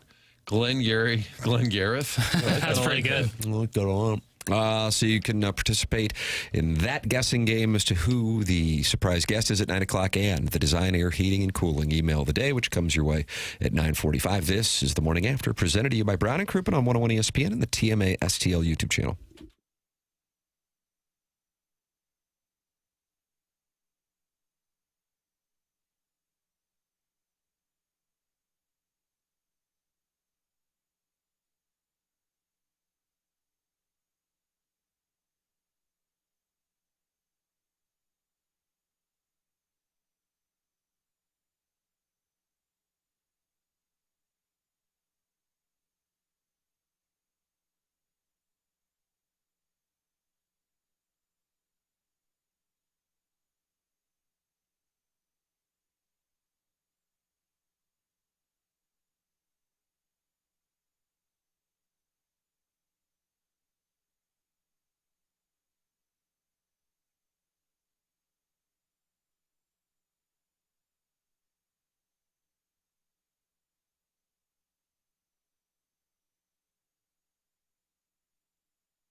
You know, when you travel throughout the winter months as much as I do, or you're kind of gone on evenings as much as I do, having a job that requires you to call hockey games at night, one of the things that gives you peace of mind when it comes to your family is knowing that that furnace is working throughout the winter. Knowing that when you're out of town, it's taken care of, and that's why I rely on Classic Air Care. They come by, they maintain it in the spring, they maintain it again before the winter. That way I know at least the components and everything are running the way it should be. And then if anything goes wrong, I know that they'll get to the house quickly. Why? Well, they've got over 100 vans. Classic Air Care can get to you typically within 24 hours. They've got an amazing crew that's earned a 4.8 Google rating because the customers are so happy with the quality of service. That's what you want to rely on. You can trust them. You know they're going to be there. You know the work is going to be done, and you know that they guarantee you customer satisfaction. It's really that simple. So if something's going wrong with your furnace, if you're sitting there going, man, this thing just doesn't feel like I'm cranking the heat, but it just doesn't feel like it's getting the job done, get Classic Air Care out to check on that unit and make sure that it's running properly, make sure that your house is safe, and make sure that your house is comfortable. Again, that's as simple and as clean as it gets. It's Classic Air Care. They've got a 4.8 Google rating for a reason. Check out all the great reviews on their website at classicaircare.com. You can book an appointment online as well. And don't forget, the number one thing that you can do to maintain that unit on your own is make sure that you're changing that air filter regularly. That's the number one thing you can do for your own at home with Classic Air Care. Classic Air Care, they've been making people comfortable since 1926.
Welcome back. It is the morning after 101 ESPN. Tim McKernan, Doug Vaughn, Martin Kilcoyne with you on the program.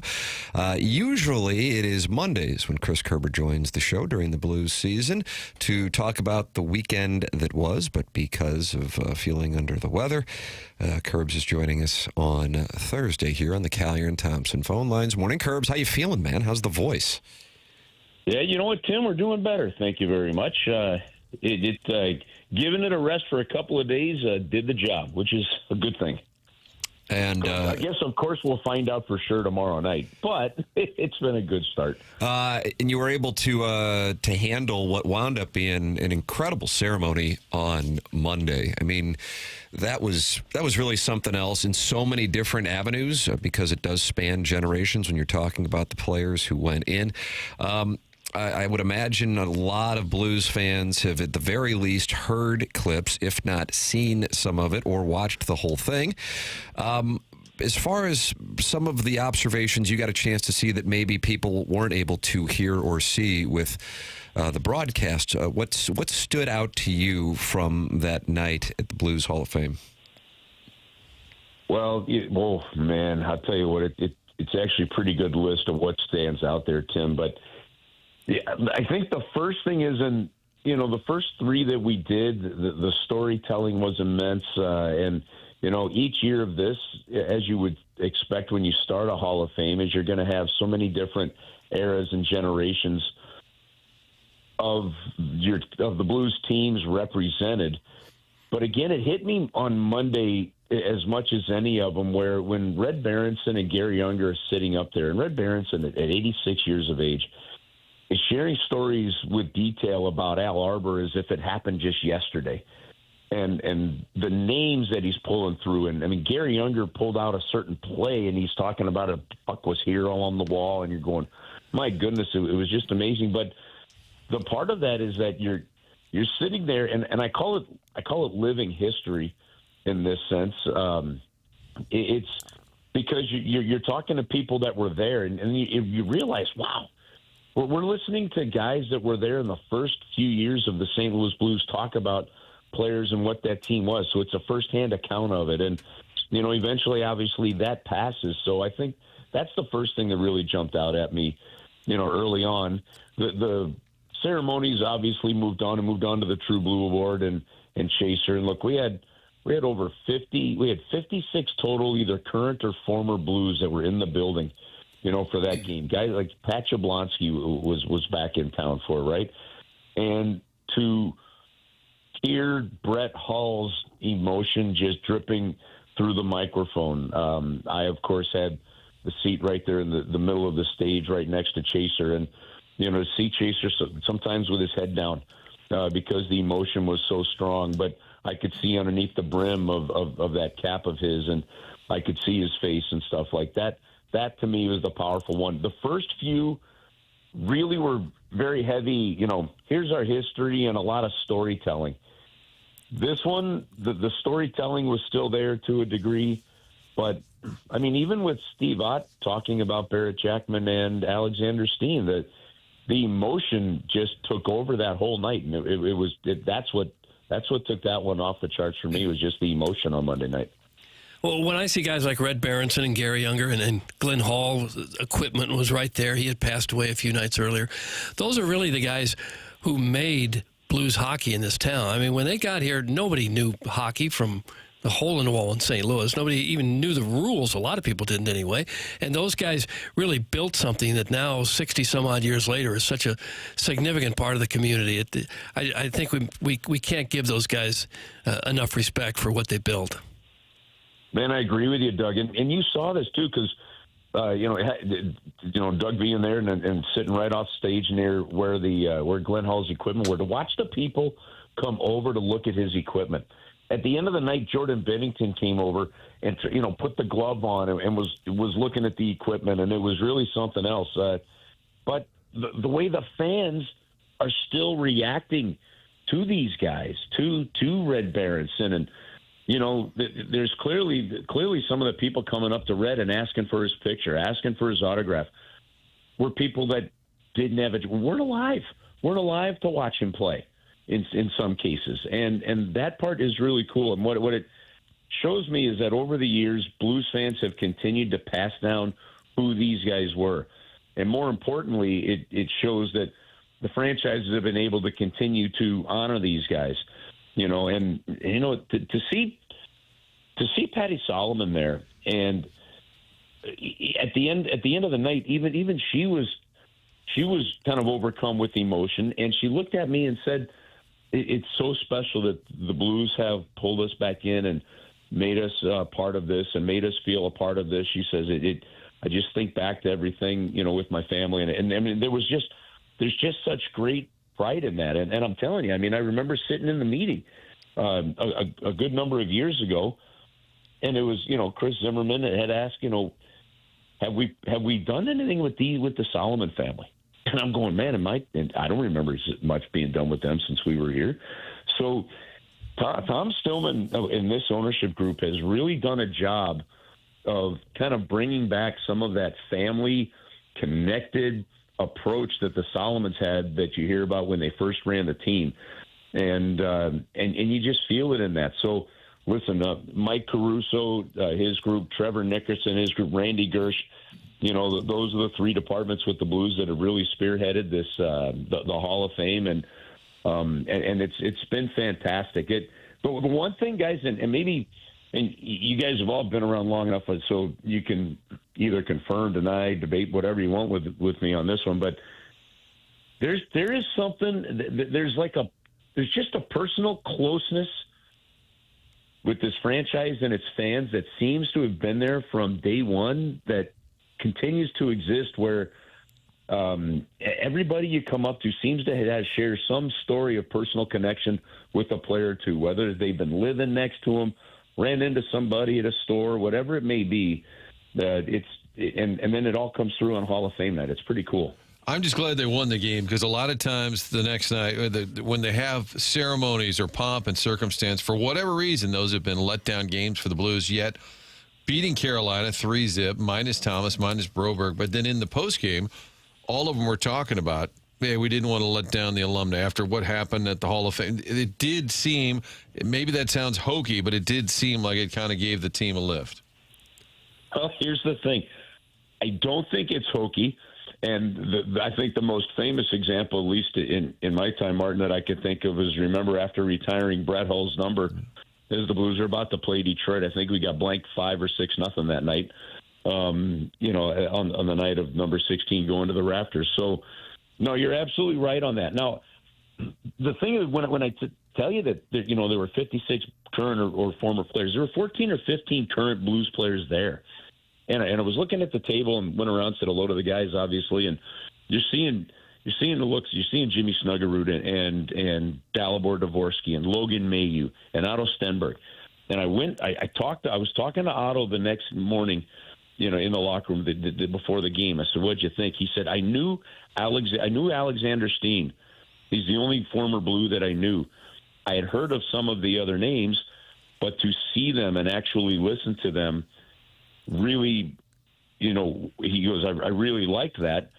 And then he says, it makes you want to be a part of that, is essentially what he said. And I'm telling you guys, walked out of there going, okay, that's a good young guy that's got the right perspective. When I see a Jake Neighbors that has embraced the Blues tradition, the Blues history, the way he has kind of from the start, just like Alexander Steen did, just like Barrett Jackman has done.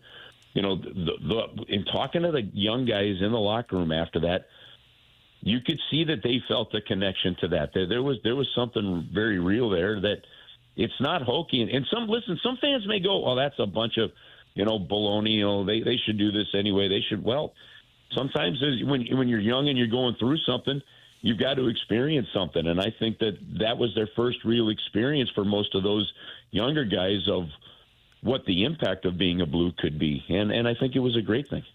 Yeah, you said 15 were there. It's a shame they weren't all there, because the guys that missed it, they really did miss a part of the history that they're now part of themselves. Yeah, that is true. But now, at the same time, what I also understand is that, life does happen and life is going on. And we had just come back from a long road trip. Some of them have some young kids. There's a couple guys with some injuries and some other things that crept in. So, but I think that the fact that this year there were as many as there were, which may be the most that we've had at the 4 of these, I think that's a great sign where, again, the culture is where it needs to be. Listen, when you talk Braden Shen and you talk, okay, the leadership that he showed in going after Stone after they hit on Broberg, things like that, right? Okay, well, Braden Shen just a couple weeks earlier had a baby girl. She's at home. He's home for a couple days. Yet we still had games. Then he turns around. We go on the road for another, 5 or 6 days.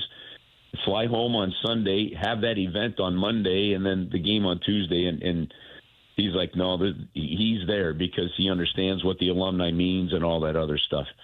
But guys, even the emotion for some of the others, like to turn around and, when Holly is talking and Chase is talking about Twister, and you look over and you see the emotion on Twister's face there, it was something else. I thought Cam Jansen's, if you haven't seen Cam Jansen's, small little speech to Barrett Jackman, Joe was supposed to go over there and just ask him a question or two, and Cam just took the microphone, riffed for about 65 seconds, and was about as perfect.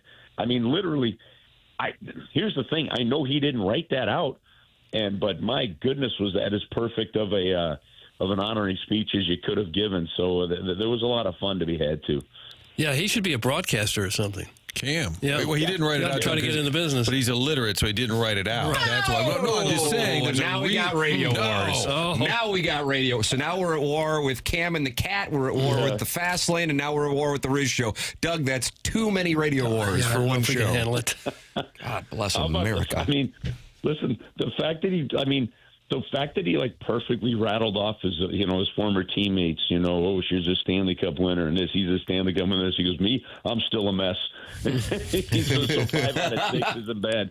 I thought it was just, it was just perfect. And listen, and when that guy's the thing is, and if you haven't, I think the Blues they put out that Life is a Blues series that they started on their YouTube channel and all their socials, and they just put one out with Cam Jansen. And I've had different broadcasters around the league call me up, ask for Mike's phone number because that Life is a Blues series has been so good. Other teams want to figure out how they did it and what goes into it, and because I think they want to start doing some of it themselves. When you listen to Cam Jansen talk about these guys, Cam Jansen really is the first real St. Louisan to play in the NHL. I mean, Pat LaFontaine, yes, was born in St. Louis, but he left, I believe, after he was 1, right? But for the first one to really grow up in St. Louis and do that and play in the NHL, in a lot of ways, he was a trailblazer, and so it was neat to see him involved with that night, too. Yeah, and I mean, he's so genuine, as so many people in the hockey community really are, that just comes straight from the heart, and that's why it was so perfect. Kerbs, it was really a wonderful night, and I was watching a lot of it live on YouTube. Recommend it for people to go back and watch it as well. Credit to the Blues and everybody involved with it, as it was a hell of a spectacle and a tribute to not just the organization, but all of the individuals and their families who participated. Chris Kerber with us, usually on Mondays, feeling under the weather earlier this week, back here on Thursday, and he'll be back again with us on Monday after the upcoming Blues weekend that starts tomorrow night here on 101 ESPN against the Lightning. Kerbs, appreciate the time. Glad you're feeling better, man. Thanks so much. All right, guys. Thanks for adjusting this week, and we'll talk to you all next Monday. Sounds good. All right, Chris Kerber with us here on TMA 101 ESPN and the TMA STL YouTube channel. On your Stiefel dossier, we will be joined by a surprise guest at 9 o'clock. Doug, I feel like you know who it is. I have no clue who it is. Okay. Can I get an industry they work in? Sports. Oh, All right, so I'll cross Eloise off, although she is a Packers fan. Okay. Could be Lil Wayne. Oh, yeah. Wanting to vent a little bit, kind of going like full Levitard show, just ranting. Nice. Like that. But you got to call him Wheezy, Doug. Okay. Can we get a particular sport, or is this? It involves a ball. Oh, no. It's not a hockey player. it's not a hockey player. Hockey. That helped See, a it little. helped. Yeah. That narrowed it down. How big is this ball? Flip that off. 9 o'clock, Douglas, is when you'll be joined All right. by a guest. Okay. Ricky Prohl? That'd be a good one. That would be good. I'm going to write that down. Yeah, write that down. Who was the other one I was trying to get? That's right. Porta potty guy. Porta potty guy. We tried Lily Tomlin, but she's passed, I think. She is? I don't think so. I think you just killed her off like I did Namath jeez. yesterday. She's still In the around. 8 o'clock hour, that's a new segment here where we God, I end get so people. confused. So Mike Tomlin quit the Steelers. Lily Tomlin is still alive. Yep. Yeah. Okay. Apologies. So there's a chance we could get her. Okay, so I can't rule out. So What if it was? What if so I maybe said? it is Lily Tomlin and Martin's doing this whole meta game. That's I think fifth it's level, her. man. I He's think Phil that's- Ivey. And then I That's who it say is. LT, and you go, LaDainian Tomlinson? Lawrence Taylor? Lawrence Taylor, Lily Tomlin. Your favorite? What's your Mount Rushmore of LT? Larry Tate? Oh, sure. Bewitched? Sure. Bewitched. He was Darren's boss? Was that Larry right. Tate? That was Paul Lynn. Or just his friend? It was his boss. Paul, you're animals, both of you. You know that, don't you? And Family Guy has a lot of voices that sound like Paul Lynn. Yeah. A lot of Paul Harry Lynn. Hogg is in the Michelob Ultra YouTube Sure. chat, and he is guest. That the surprise guest is Darnell Coles. That is his guest. So Coles. Darnell Coles, Former Cardinal, is on the record as a guest in the Michelob Ultra YouTube chat. You can guess in there, or you can guess by texting in 314-399-9646. That is coming your way at 9 o'clock. The Design Air Heating and Cooling email today coming your way at 9:45. This program is called The Morning After, and it is presented to you by Brown & Crouppen on 101 ESPN and the TMASTL YouTube channel.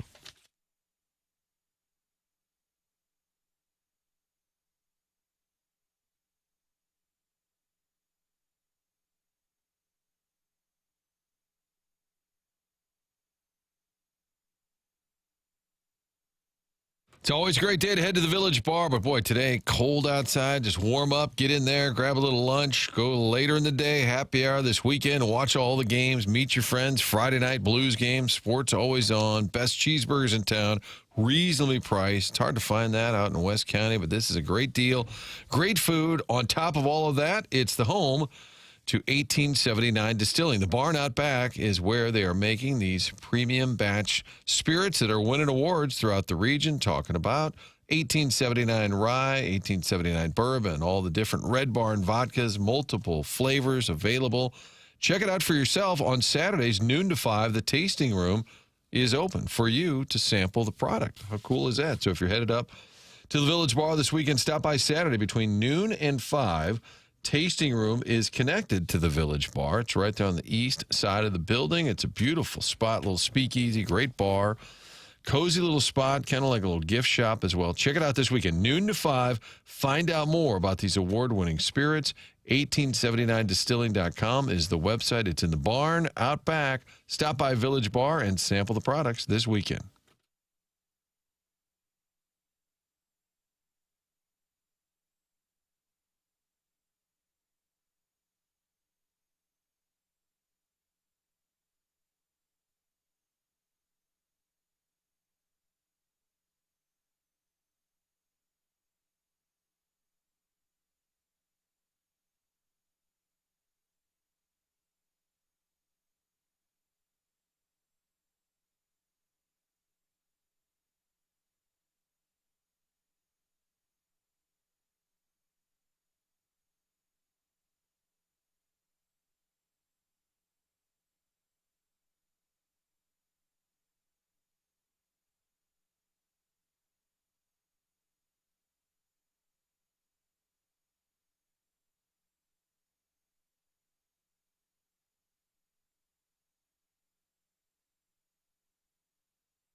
Is this Run DMC, Doug? I don't know who it is. Well, we're talking about Wheezy.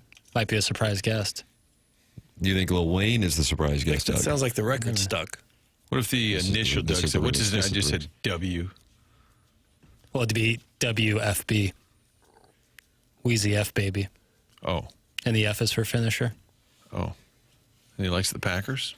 If you had a subwoofer in your car and you played this song, it would blow your car up.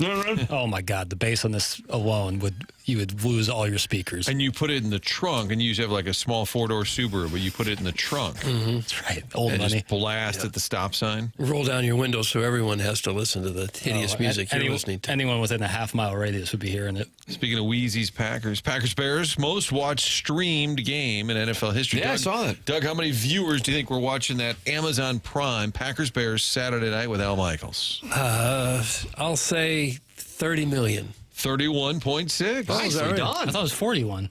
No, that was the 49ers Eagles on Fox. Gotcha. 41 million. And then the Rams Carolina, just a paltry 28 million tuned in for that little tilt. It's unbelievable. Yeah. It's getting close to 10% of the population. Just everybody locks 30 million on streaming, and that was only available on Prime. Yeah. That's and it crazy. broke the record, which Netflix set on Christmas Day, of 27.5 million for that Lions-Vikings game. It's unbelievable. God, it's almost as if the NFL is a good property to have. Perfect TV viewing. Absolutely perfect. Here's a play. Now take a rest. Go get something to eat. Here's another play. Okay. Take a drink of your soda. Here's another one. Okay. Time out. Go to the bathroom. Okay. But perfect time. 3 hours. Games seem to be, when it's good teams, usually close. It's a perfect TV product. Jackson, you get an 11 out of 10 for the return music today. It's Thank from you. Steven Time. Thank you, Of Steven the Brothers Time. And then amazingly, right above Steven Time is his brother Ed, and says that Doug doesn't know that real G's move in silence like lasagna. Yeah, they caught me unawares on that one. The MILF Hunter says the hardest hitting song is Starboy by The Weeknd. Yeah. My subs go crazy to that song. Doug, how do your subs feel during Starboy? I don't play that nonsense. It's a Daft Punk production, so heavy bass. They pretty much all sound the same. No. Yes, they do. Well, then why'd you ask? It was a rhetorical question. All right, I need Rhetorical. an AI-generated meme. It's going to be Doug Vaughn in a rocking chair, drinking Country Time lemonade, wearing an Arenado jersey, listening to the Mills Brothers. Where's my shoes? My slippers, more likely. Guys, Tim is also a perfect TV product. That's from Al Formicola's Burner. Stop this. Whoa. Hey, guys, nobody is excited to get David Vobora on the show as a surprise guest. That's from Big Tough. David Vobora was Mr. Irrelevant? I think so. Last guy picked in the draft. He's actually a great talker. He's doing a lot of great work with wounded veterans down in Dallas. I like that David Vobora. Mm-hmm. So he could be the surprise guest coming up Not a bad in idea. 16 minutes on the Stiefel dossier. Anybody who installs subwoofers needs to be straitjacketed. That's from Choke Artists 1.6. I might agree with that. I didn't have subwoofers. I famously, my 97 Pathfinder, the speakers didn't really work. So to listen to TMA on the way to high school, I would take a plastic cup and I would put my phone in the cup to help amplify the noise while I streamed it from my phone. Wow. For heaven's sakes. A little bit of science. And then the subwoofers are just a giant look at me thing, right? Nobody it's really likes to unnecessary. hear. It likes to hear that. It's It's just look at unnecessary. me how tough and cool I am. That's what that's all Do you about. enjoy that at a stoplight or a stop sign, Doug, when the car next to you is blasting it so loud? Do you have to listen to their No, I music? don't care for it. It just says, look how tough and cool I really am. Jackson, is that why you had that cup? No, far from it, because at the time, this was 920, even if you were on the best of radios and went by maybe like a power line, sometimes it would get He's taking a shot at our brand, really Doug. are. touch and go with my speaker system. We had 450 red hot watts. Red hot watts. When I would drive by a power line, That's what it was, Martin. Was it really? 450, yes. when I would drive by a power line in my car, which already had bad speakers, it sounded like some sort of torture device to hear that. So it was best to just use it on my phone, but I still wanted to listen.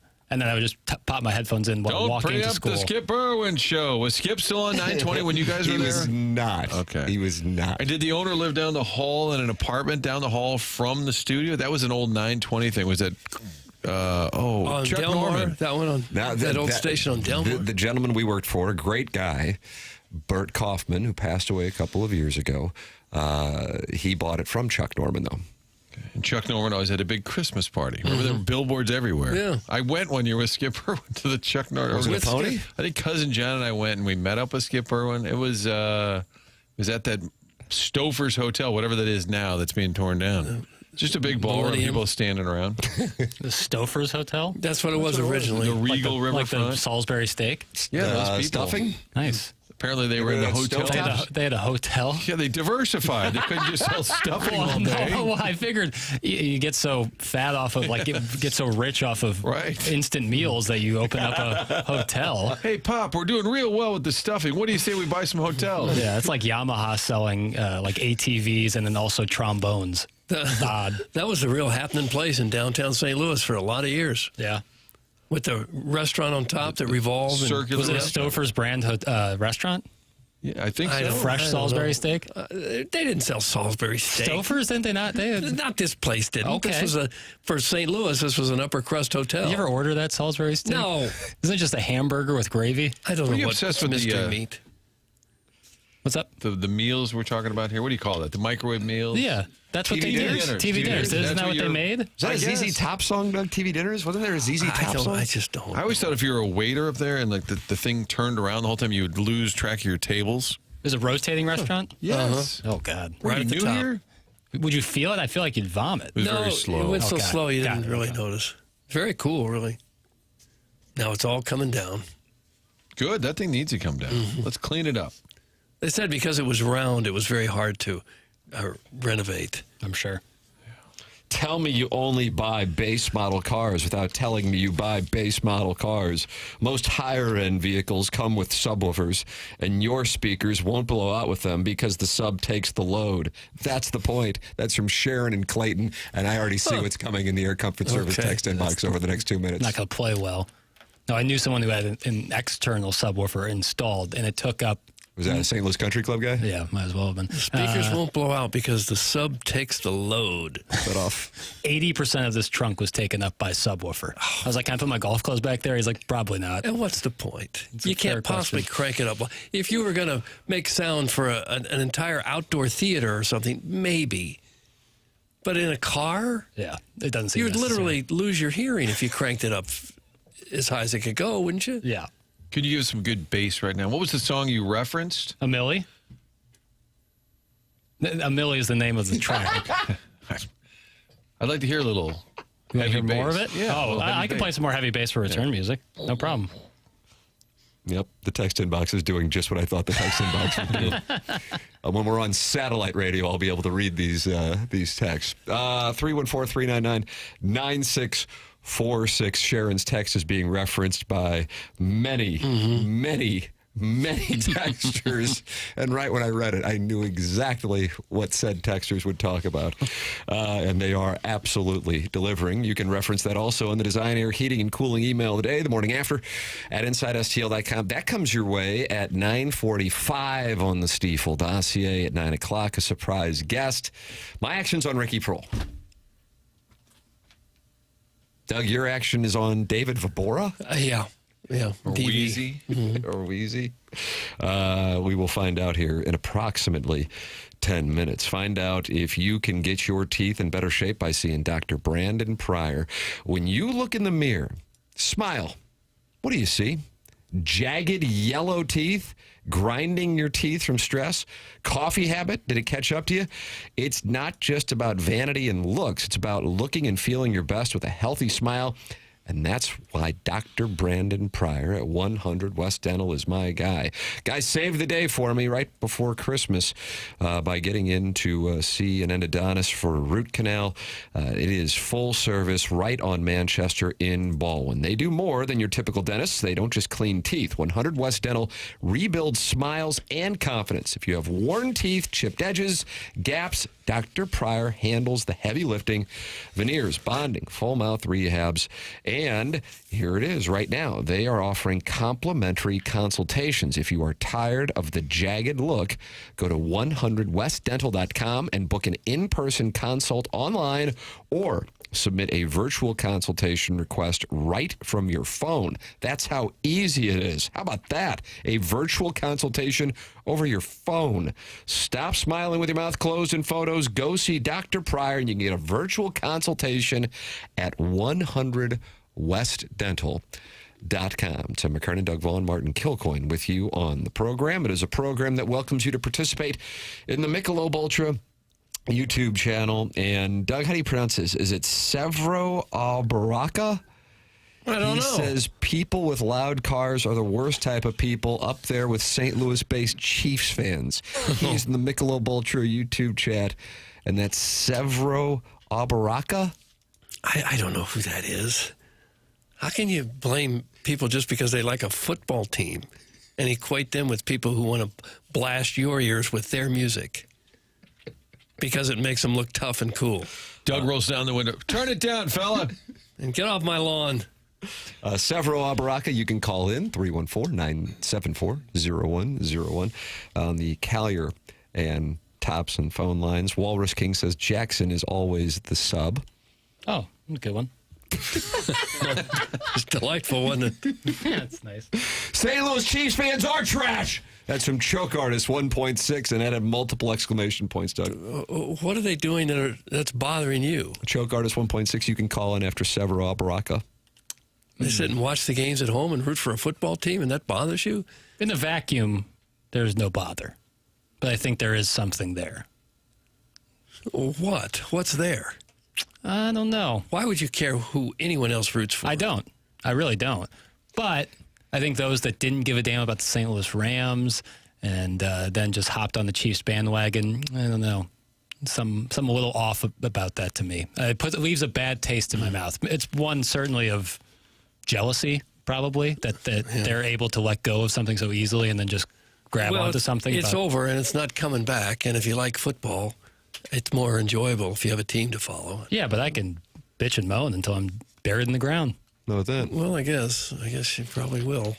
Paper's little text audit. You were invited to a Monday night pickup basketball game, 8:15 Mondays at St. Catherine La Brea. Oh, that's where Doug was the Wizard of Crestwood, St. Kitty's. I played there a time or two a few years ago. Yeah, absolutely. You go ball them all? Love to. Mondays, 8:15, St. Catherine La Brea. That was an earlier text. Nice. And then out of the gate, when somebody was mad at Papers, they said, "What a woke lib who hates lesbians." And I thought, I want to kind of workshop Is that right? Because it seems you want to workshop that? It seems that those would be working against each other, like a woke lib. You did kill your threesome. Who hates lesbians? I didn't. No, I didn't even have the opportunity. I thought you coughed to get her out of the room. That was an either-or play. Doug, that was an either join or either leave. Either way, I was going to be happy. So Jackson cleared his throat. Right. It was an inviting clearing of the throat. Yeah, what's an invite? Can you give me? I just spat up a little. My word. Martin just saw the spittle. Wash the fluid. Oh. Hey, listen, that's I'm going to give you the Monty. Splash zone. It's kind of like a, like there's a little at the end. He just invited you to have a threesome with that cough. That's what you were doing just then? At the moment. The moment in question. Can I hear what can you get the hell out of here cough would sound like? I follow it. Okay. I follow it. Yeah. All right. It's a Daniel Day-Lewis over here. Yeah. Well, I'm really like a noise machine. Okay. Yeah, Monty. Why does his hand look small in that picture? It looks like it was edited. That's a small hand. Timmy hates lesbians because he's anti-hunting wives. That's from Lady Sonia's Teacup. I see now. I'm anti-hunting wives because it's drivel. I'm not anti-hunting wives because it's lesbianism. What is more of drivel, Landman or Landman Season 2 or Hunting Wives? Hunting wives. Wow. Hunting wives. That's saying something. Hunting wives doesn't have Billy Bob or a horny Sam Elliott. A horny Sam Elliott. No, it doesn't have any of that. Those are Andy Garcia, Demi Moore. These are award winners here. Guys, on second thought, there is a 0% chance that threesome story is real. That's from Steven Time of the Brothers Time. The story is real. The chance of having a threesome was low. It was very low. But the girl was just hanging out in the room while you were making out? Well, I was with my girlfriend in the bed, and she was, hanging out there. It's college. People just hang out. And what was she doing? Playing Hey Diddle Diddle? No, just like on her phone. I was like, all right. Blank or get off the pot here. What are we doing? What if she did blank? It's really getting weird. Shame. I honestly really respected it. I've been like, wow, mark your territory. But you'd respect it in a way. In a way, it'd been gross. Should clean it up. But you think? But what would you have said then? What would the proper covered my face and ran for the hills. Papers, we need to take a break. Now it's starting to sound like the Amish show. What's that? That wasn't even English. Burgers for caucus. What are they saying? It's like talking out of the back of his throat. Tim, I'm begging you, call and push in all your chips on this story. That's from Steven Time. I believe the story. Yeah, it's not like one. I have to say, Steven Time, I'm a huge fan of your work, but I believe the story. Huge fan of your work. Refresh us again how the story came about. The story was I was in college, in bed with my then girlfriend. At the Triad house. No, the Alpha Epsilon Pi house. In my bed with my then girlfriend. Her friend was just kind of chilling in there. What was she doing in there? We've been hanging out. We've been hanging out previously. It was nothing like crazy, but it was time to go to bed. And you made your move, huh? She was just hanging out in the room, and it was like, okay, like she's gonna have to leave. Or, I make a throat cough, and she's like, knock, knock, may I join you? And so either or, I was going to be happy because I was going to get what I wanted. Who are you? So I did that, and she took it as time to go, which I was still happy with. Okay. But deep down, you wanted her to join you after she heard you clear your throat. I was happy either way, truly. But this isn't like a what a wonderful conquest, you stud. Like this is just like a. Did she seem disappointed that she was asked to leave while you cleared your No, throat? she picked up on the vibe. She just wasn't locked in. She was on her phone. God knows doing what. I don't know. I'm leaving. Yeah, she dipped. Well, if she was on her phone, she probably wasn't much interested. Probably, clearly. They're Which is fine. Yeah. Laying in his bed with his girlfriend? Lies. Where was Mark? That's from Stan the Caddy. Mark, your buddy who lives in Columbia? Yeah, he was at the time in Kirksville, as Truman State. It's amazing. And you were longing for him? No. No, I wasn't longing for anybody, really. All right. I seldom long. Martin, we've got the surprise guest. I seldom long. My only fear is that they're tuning in. I hope they are. And they have thoughts. The surprise guest will give thoughts on Jackson's threesome clearing of his throat. You can email in with your thoughts, and maybe you can win a $10,000 HVAC system. That'll come your way at 9:45 on the Stiefel Dossier. Surprise guest next. This is TMA 101 ESPN.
This is Jackson with a Sports Center update brought to you by Saliga Heating and Cooling. The St. Louis Billikens pick up yet another win over Fordham, 78-56. The Billikens advanced to 16-1 on the campaign. That was another Sports Center update brought to you by Saliga Heating and Cooling, a Daikin heating and air conditioning dealer.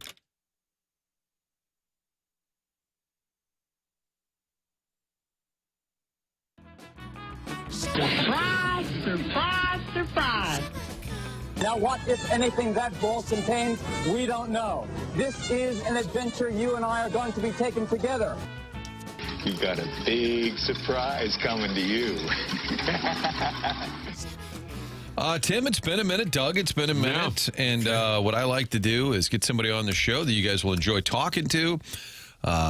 We just like throw you guys for a little bit of a loop, maybe. But what I like to do, if the caller, just maybe even an opening statement, that's sometimes nice. A caller, feel free to take the floor.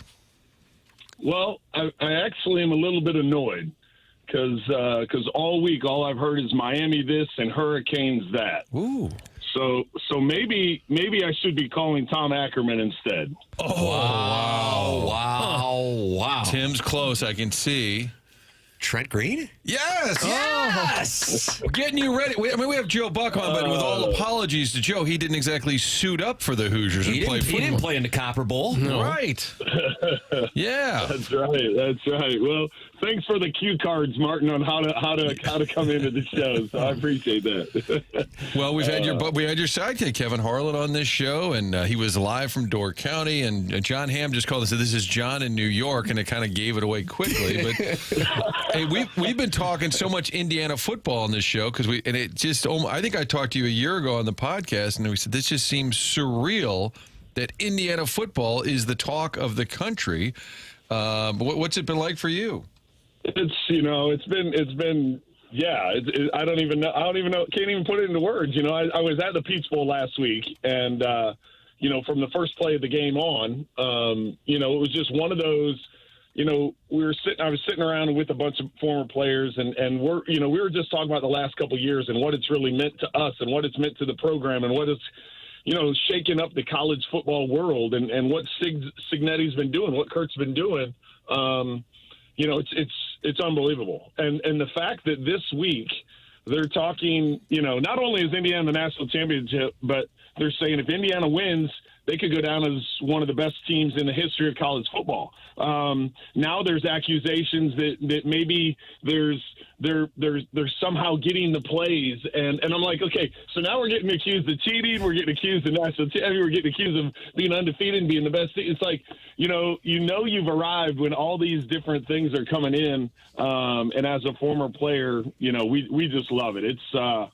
It's really cool to see what they've been able to do. It really is the typical character arc, applying it to a team and not an individual, for what becomes a powerhouse. Initially, everybody's like, oh, look at the upstart. You could maybe draw a parallel to the New England Patriots going up against the Rams in 2001, as a matter of fact. Look at the upstart, and then as they establish dominance, then there has to be some kind of reason for it, because otherwise it doesn't make any sense.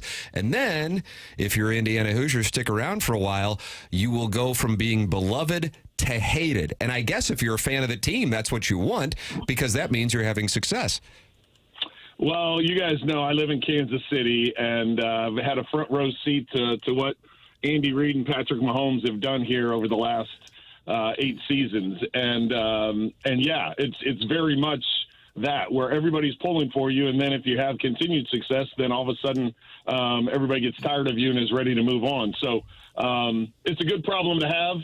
If you're Indiana football and if you're Kurt Signetti. And the thing I like to point out, that I want to point out and I continue to point out is, when Signetti came over last year, his Google Me press conference is what kind of took the attention of everybody. And it has and it will, and his one-liners and all that will continue to. But if they continue to win and have the success, then all of a sudden that becomes, old. And so what I've been impressed, though, is coming in last year, nobody knew who he was. They didn't give him a huge budget. Everybody talks about, well, it's NIL. You still have to get the right guys. He brought in a bunch of guys from James Madison a year ago and brought in a bunch of guys that were kind of tweeners, that were trying to prove something, had something to prove, and they made it all the way to the college football playoff. Now, this year, yes, they were given more money. Yes, Mark Cuban's been very open about the fact that he donated money and they spent more money on, but it's nowhere near what the rest of the Big Ten or some of the Big Ten has done. Now, next year it probably will be because they continue to have success, but it's really cool to see the guys that he's brought in, how they bought into the system, and you've still got to have the right guys in the locker room, to piece it all together and have success. Trent Green, our surprise guest here on the Morning After 101 ESPN and on the TMA STL YouTube channel. Tim McKernan, Doug Vaughn, Martin Kilcoyne with you on the program. Get into the weeds, if you would. I mean, I want you to talk ball, like a real ball knower here. When you look at this team play, why are they having the success that they're having, both on the offensive side of the ball and their ability to shut down run games, which obviously will be critical on Monday night at Hard Rock Stadium? I think the first thing that jumps out is they're incredibly well coached in all three phases of the game. They don't make a lot of mistakes. They don't have a lot of penalties. Their turnover ratio is incredible. So they play smart football. They play disciplined football. It's something that they don't have a lot of missed tackles. All the things that coaches talk about breaking down that cost you games. They don't do those, at least up until this point. We got to get through one more. But they've been very smart with what they do in all three phases. The other thing is just the talent. They've got an incredible offensive line. Obviously, that offensive line was the MVP of the Rose Bowl game because of what they're able to do to Oregon up front. And you look at what the game has, you got the Heisman Trophy winner in Fernando Mendoza, and the numbers that he's put up have been phenomenal. But really, I go to what I look at are the last three games. You look at the Big Ten championship against Ohio State, and then the last two playoff games. What they've been able to do, not only dominating both lines of scrimmage, they're running the ball incredibly well. I think Mendoza's only thrown. He really hasn't thrown the ball a lot. When they start committing guys to the box to stop the run, the combination of Hemby and Black, the two running backs, that's been a deadly combination. Then all of a sudden, that forces the defense to go to man coverage, to go to one-on-ones, and Indiana's got three solid receivers that take your pick from a one-on-one standpoint. You just pick the best matchup, and that's where he goes. So, and then defensively, I can't believe they held Ohio State to 10 points. And held them to no points in the second half. I can't believe they held Alabama to 3, and then Oregon got a late score, to get 22. But yeah, I'm right now. There's not a lot of flaws, and they play really smart football. So of course they've got to go out and do it all again. It doesn't just happen, but yeah, that's what I'm excited about. Is it doesn't matter every game we've seen different phases come up and step up and make the play they need to get this thing done. Now, most colleges, football is dominant, but at Indiana, we know the basketball history. You get there in '89, Bobby Knight's still there, but you, with Anthony Thompson, the running back, Bill Mallory, the coach, had some good teams.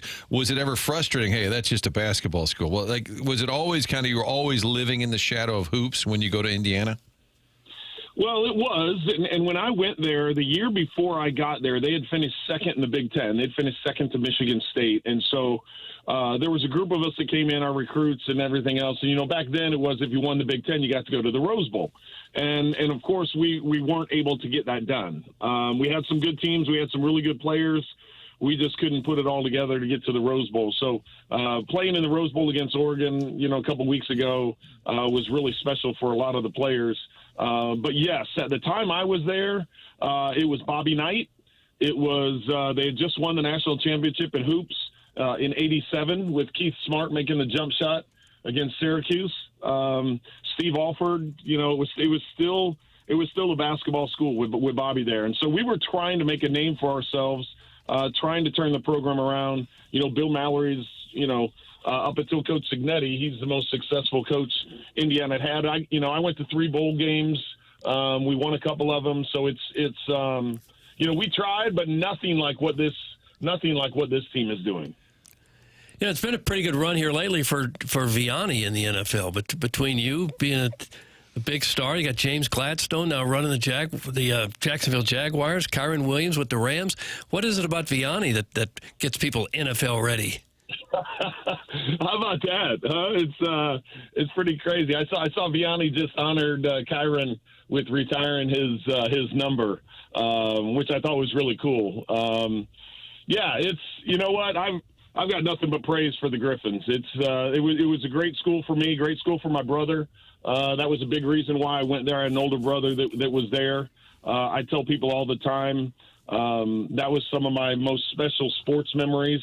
My sophomore year was his senior year, and we got to play varsity basketball together and varsity football together. And it was, I've got a lot of great memories. We still support Vianney, and I try and get back as much as I can. It's hard to, but I try and get back and support him as much as I can. But yeah, it's kind of crazy. When I was there, it's going to sound very similar to Indiana. When I was at Vianney, Villa had that soccer program. It was like, we won my senior year. We won state in soccer, and that was multiple state championships. So yeah, now all of a sudden it's turning.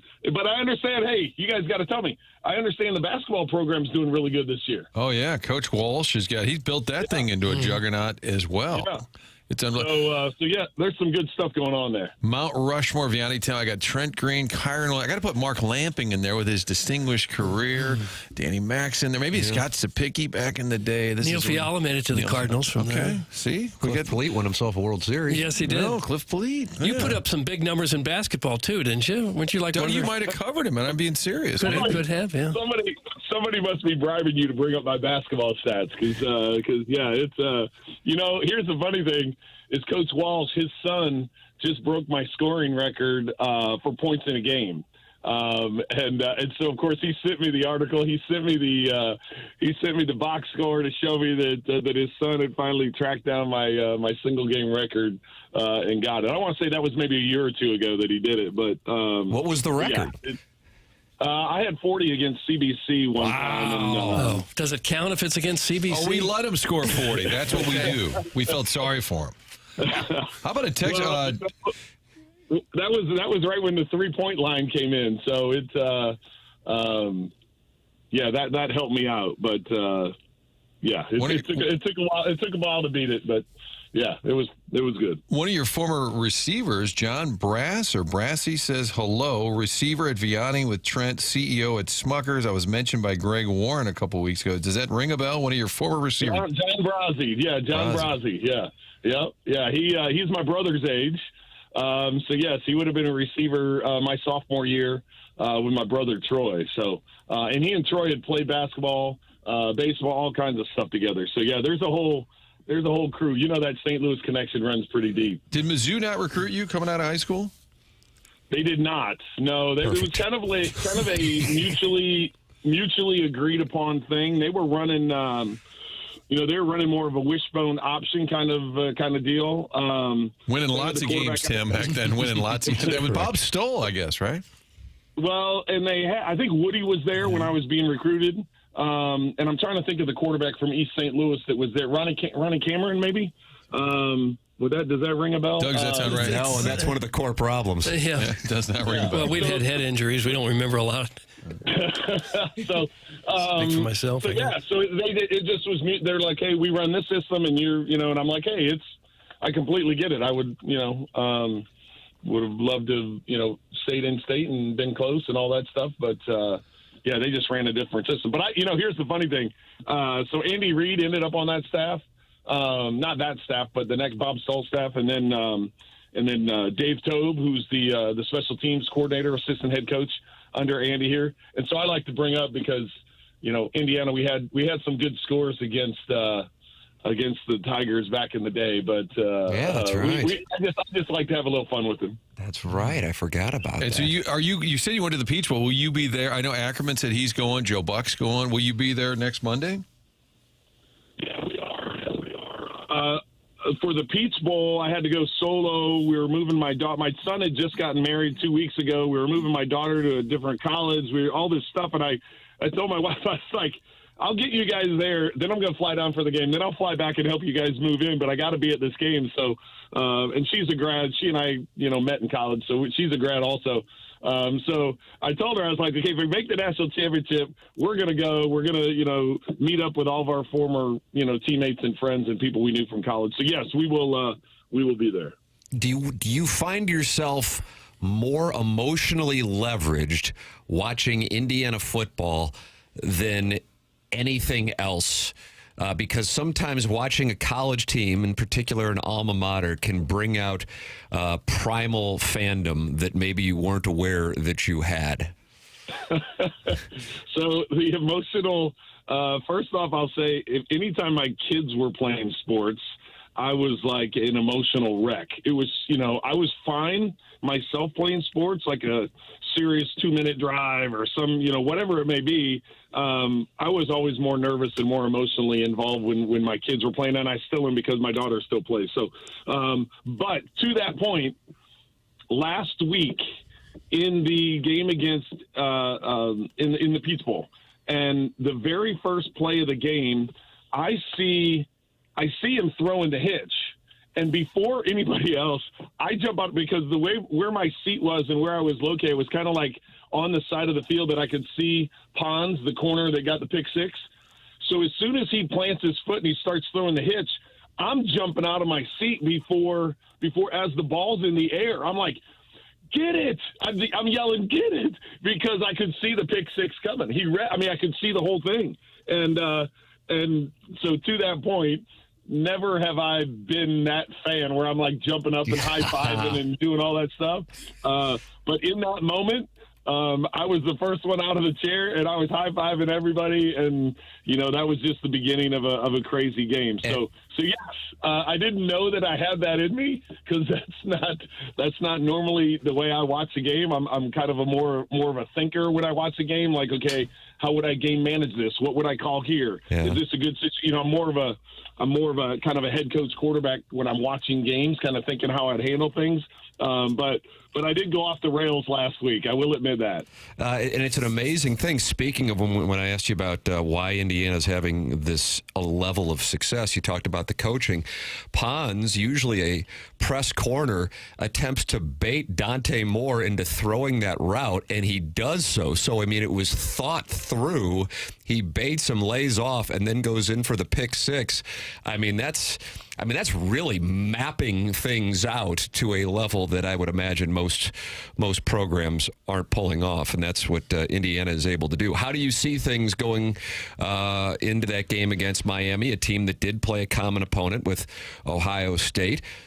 Certainly not beating teams with the authority that Indiana has in the college football playoff, but nonetheless, here they are as the 10 seed. What are you seeing in the matchup from your educated perspective, Trent? Well, I think Miami's playing really well right now. Those couple of their losses, that was earlier in the year, and I think Carson Beck's done a good job of protecting the football. I like both of their lines of scrimmage. I think that's going to be a great test. Their defensive line, a former teammate of mine, Jason Taylor, is the D-line coach. So the offensive line of Indiana and the defensive line of Miami, that's going to be a great challenge for Indiana. And then look at the size of the offensive line for Miami and what they do from a run game. So I think even though quarterbacks draw a lot of attention, the Mendoza and Beck matchup, I think it's going to be the line of scrimmage both ways that determines it. Because I think both teams want to run the football. Both teams want to get pressure on the quarterback without having to blitz or bring extra guys. But to me, it really comes down to which team, does or doesn't make the most mistakes. And right now, if you look at what Indiana's done in their track record, they seem to be a much more disciplined team in terms of penalties, in terms of mistakes, missed assignments, those kinds of things. So I think that gives us the edge as long as we continue to do what we've done all season. I don't know that Trent didn't agree to take questions, but a texter did say you got to ask him about the Chiefs leaving Arrowhead. Yeah, a bunch of people been texting that. Saying, ask Trent about that because you played, obviously, 5 years Kansas City, good run there with the Chiefs and Coach Vermeil, put up some big numbers and the big announcement. They're going to move to Kansas. I think that's cement. It's almost 100% done deal at this point. What are those emotions for you? Well, I understand it. Listen, I love Arrowhead. I love the fact. I love the parking lot. You guys, you pull in the parking lot, you see the smoke from the grills. You get, the stadium's iconic. The sight lines everywhere in it is a good seat. All the history to it. I love playing outside on grass. All those things that come with it. But I understand it. I mean, the stadium's been there for over 50 years. There's not much around it. The Royals are there, but I mean, in terms of restaurants and hotels and, I understand why they're going from a business standpoint, it was really a no-brainer. What Kansas is providing them from a dollar standpoint, what's the amount of space that they're going to have over by the racetrack. It's all set up because the racetrack is there, because Kansas Speedway is there, because of the two major highways that are there. I mean, it's set up really well, and so it is emotional because I do love Arrowhead, and there's going to be 5 more seasons at Arrowhead. But I do, from a business standpoint, and from you look at what Dallas has done, you look at what Minnesota has done, you look at what Houston has done. I mean, you look at what a lot of these teams are trying to do. They're trying to build the New England Patriots, with Patriot Place, which has hotels and restaurants and all that right around the stadium. There's a lot of money to be made in that, and they're not leaving the city.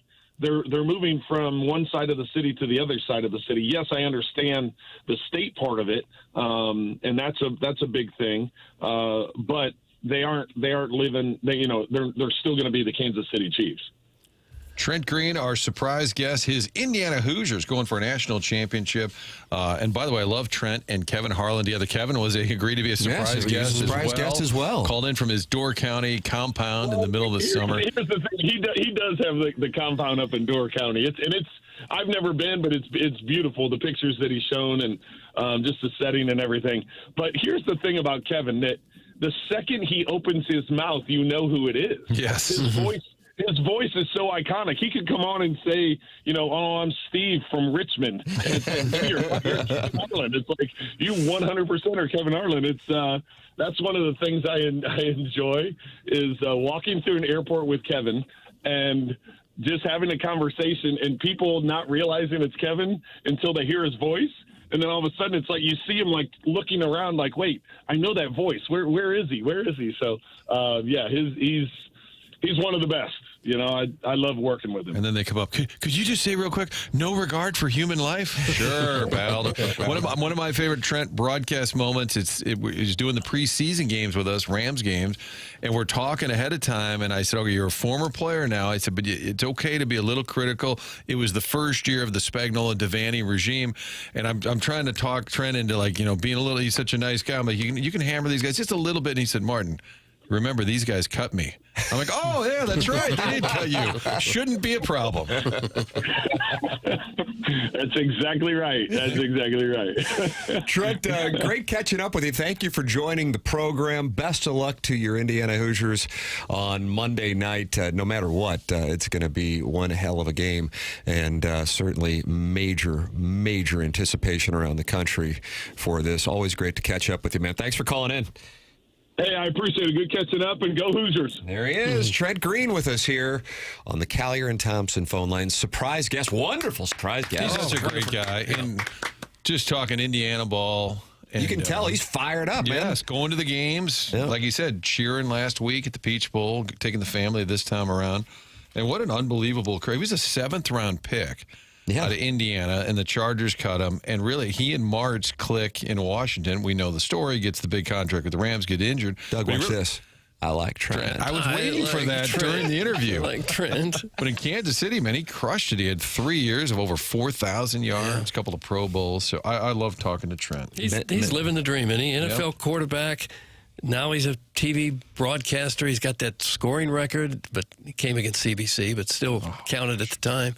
I mean, he's lived a pretty sweet life. Yeah, and just a tremendous guy. Many of the texters pointing out that his son, who he made reference to, I think, didn't he quarterback at Northwestern? Yeah, TJ. In fact, they played CBC in the state championship game. Oh, is that right? Yeah, and I went over and did a story in KC at Rockhurst with father, son, and it was. And I said, he was the quarterback at Rockhurst? Yeah, okay. TJ was. Okay. Trent's son at Rockhurst is going to play against CBC in the state championship at the Dome. kind of a famous place for his dad for all the wrong reasons, the big injury. So we did this big piece, and a few of my CBC buddies were saying, "Oh, really? You're doing a story on the other quarterback?" I'm like, it's kind of a good story. Right. It's Trent's son. Of course, CBC did win the game. Oh, did they? His son, TJ, did play at Northwestern. Yeah, and so when we asked about the Chiefs moving to Kansas, many of the texters were pointing out, although I don't know how many people are aware of this, that Trent's son, and I guess it's TJ, I don't know how many sons he has, is dating the daughter of Clark Hunt. I did not know that. Yeah. So she'll join us next week. Okay. She's the surprise guest next week. So their theory is, well, he's not going to be critical because of the family relationship. So, I see. Okay. See what I'm saying? But I think he's also pragmatic. Like, it's going to be sad if you played there, but you also, if you look around the NFL, like he's saying, it's sort of what's happening. Yeah, it's not really that controversial. Teams get new stadiums all the time. They go for the best deal they can get, and they're staying in town. Great to have Trent Green. Nice surprise guest, Martin. Really enjoyed talking over with I Like Trent. You can go back and podcast it via the Schaefer Door Company podcast. It's the Mark Hanna Evergreen Wealth Strategies 9 o'clock hour. Longtime friend of the program, Doug, active texter. He oftentimes offers his wife up to us. Yeah. And to Michael Wellington and athletes that he likes. The recovering alcoholic from Belleville and Webster Groves, Chris Pondoff, is going to be in studio with Mark Hinkle. They have a hell of a charity opportunity here. I mean, this is glorious. It is a ticket that is virtually impossible to get, but they have an opportunity for you to get it. We will tell you how on the other side of the break. Then we've got the Design Air Heating and Cooling email today. Coming up in this 9 o'clock hour, send yours in the morning after at InsideSTL.com. This is TMA 101 ESPN.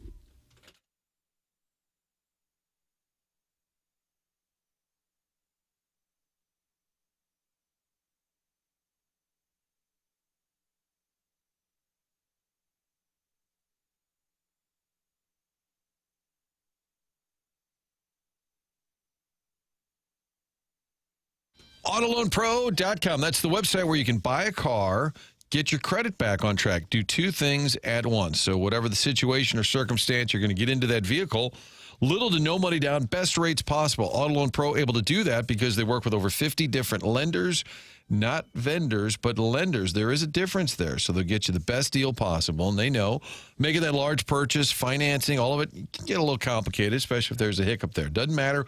AutoLoan Pro is going to get you back on track. Website also has that free playbook they put together.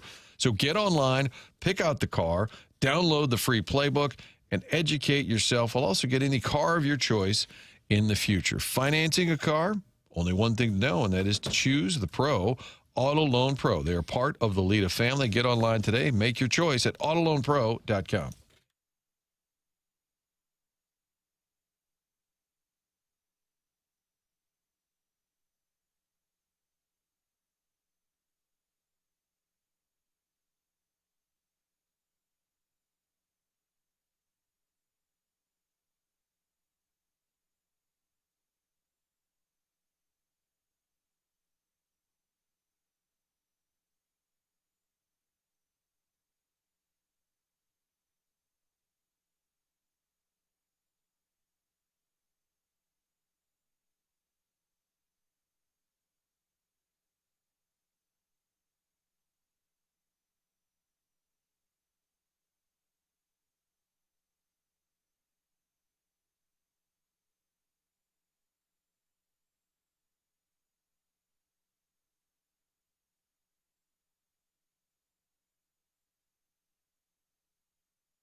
Back it is the morning after 101 ESPN and the TMA STL YouTube channel. Tim McKernan, Doug Vaughn, Martin Kilcoyne with you. Little Jackie Papers is on the ones and twos.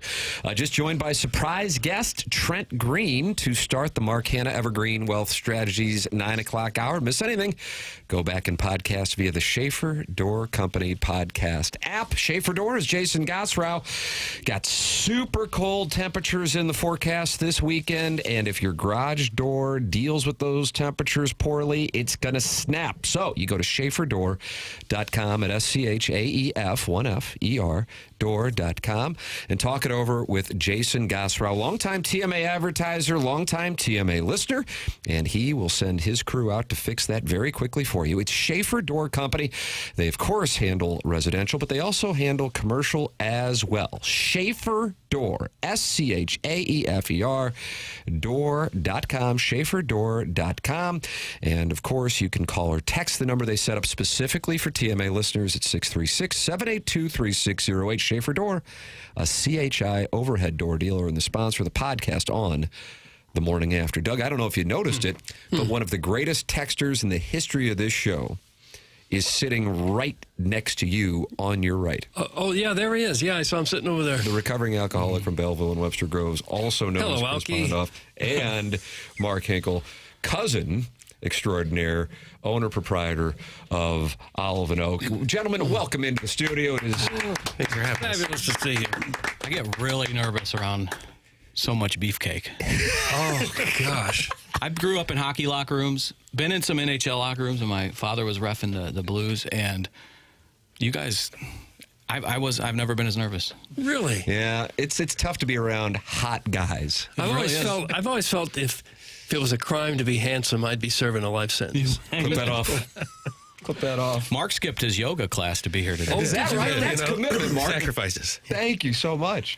You guys have something going on that I know a lot of people in our audience are going to be interested in, and it is an incredible cause with an incredible prize. I yield the floor to you, fine gentlemen.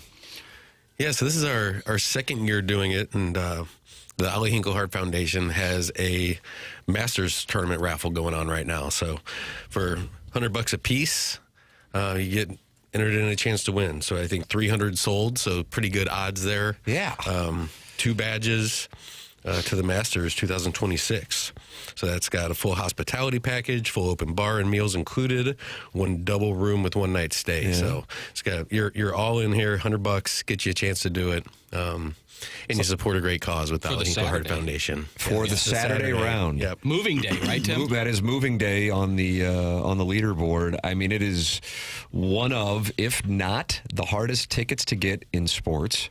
It's the only thing that I think at this point I would leave my basement to go attend. And this is Saturday as well at Augusta. And in addition, not just the passes, but it's full hospitality, and it includes your night stay down there, and that is not easy to pull off either. So $100 gives you a chance with this raffle ticket to benefit the Ollie Hinkle Heart Foundation. So how can people sign up and purchase these raffle tickets, gentlemen?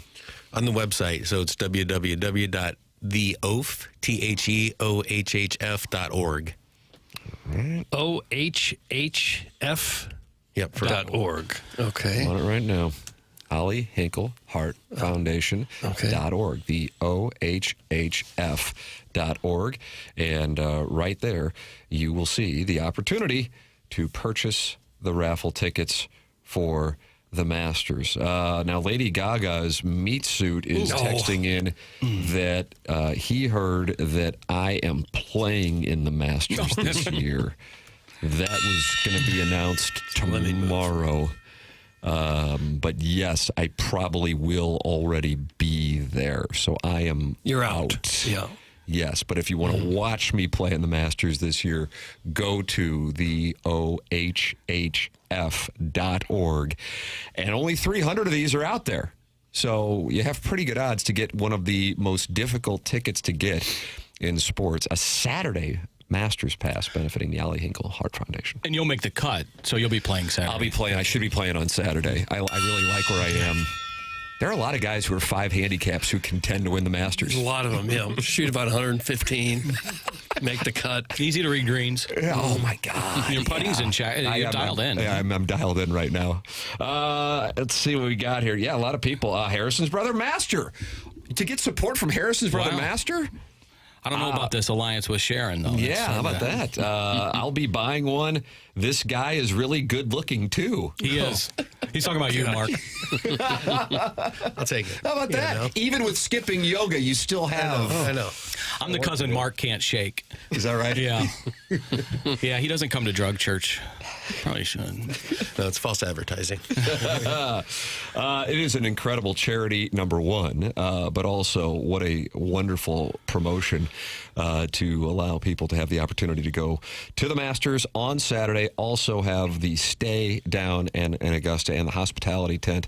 This is well worth it. $100 is the cost of the raffle ticket, only $300 being sold, and it benefits the Ollie Hinkle Heart Foundation.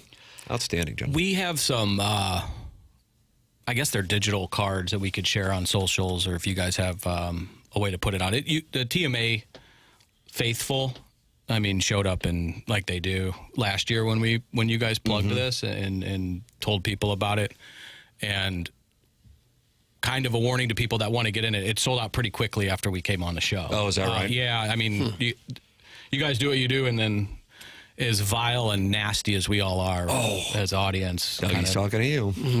You know. And there's only 300 tickets sold. Only 300 tickets sold. Ashley will not be going or participating in the raffle. That, of course, is Chris's wife.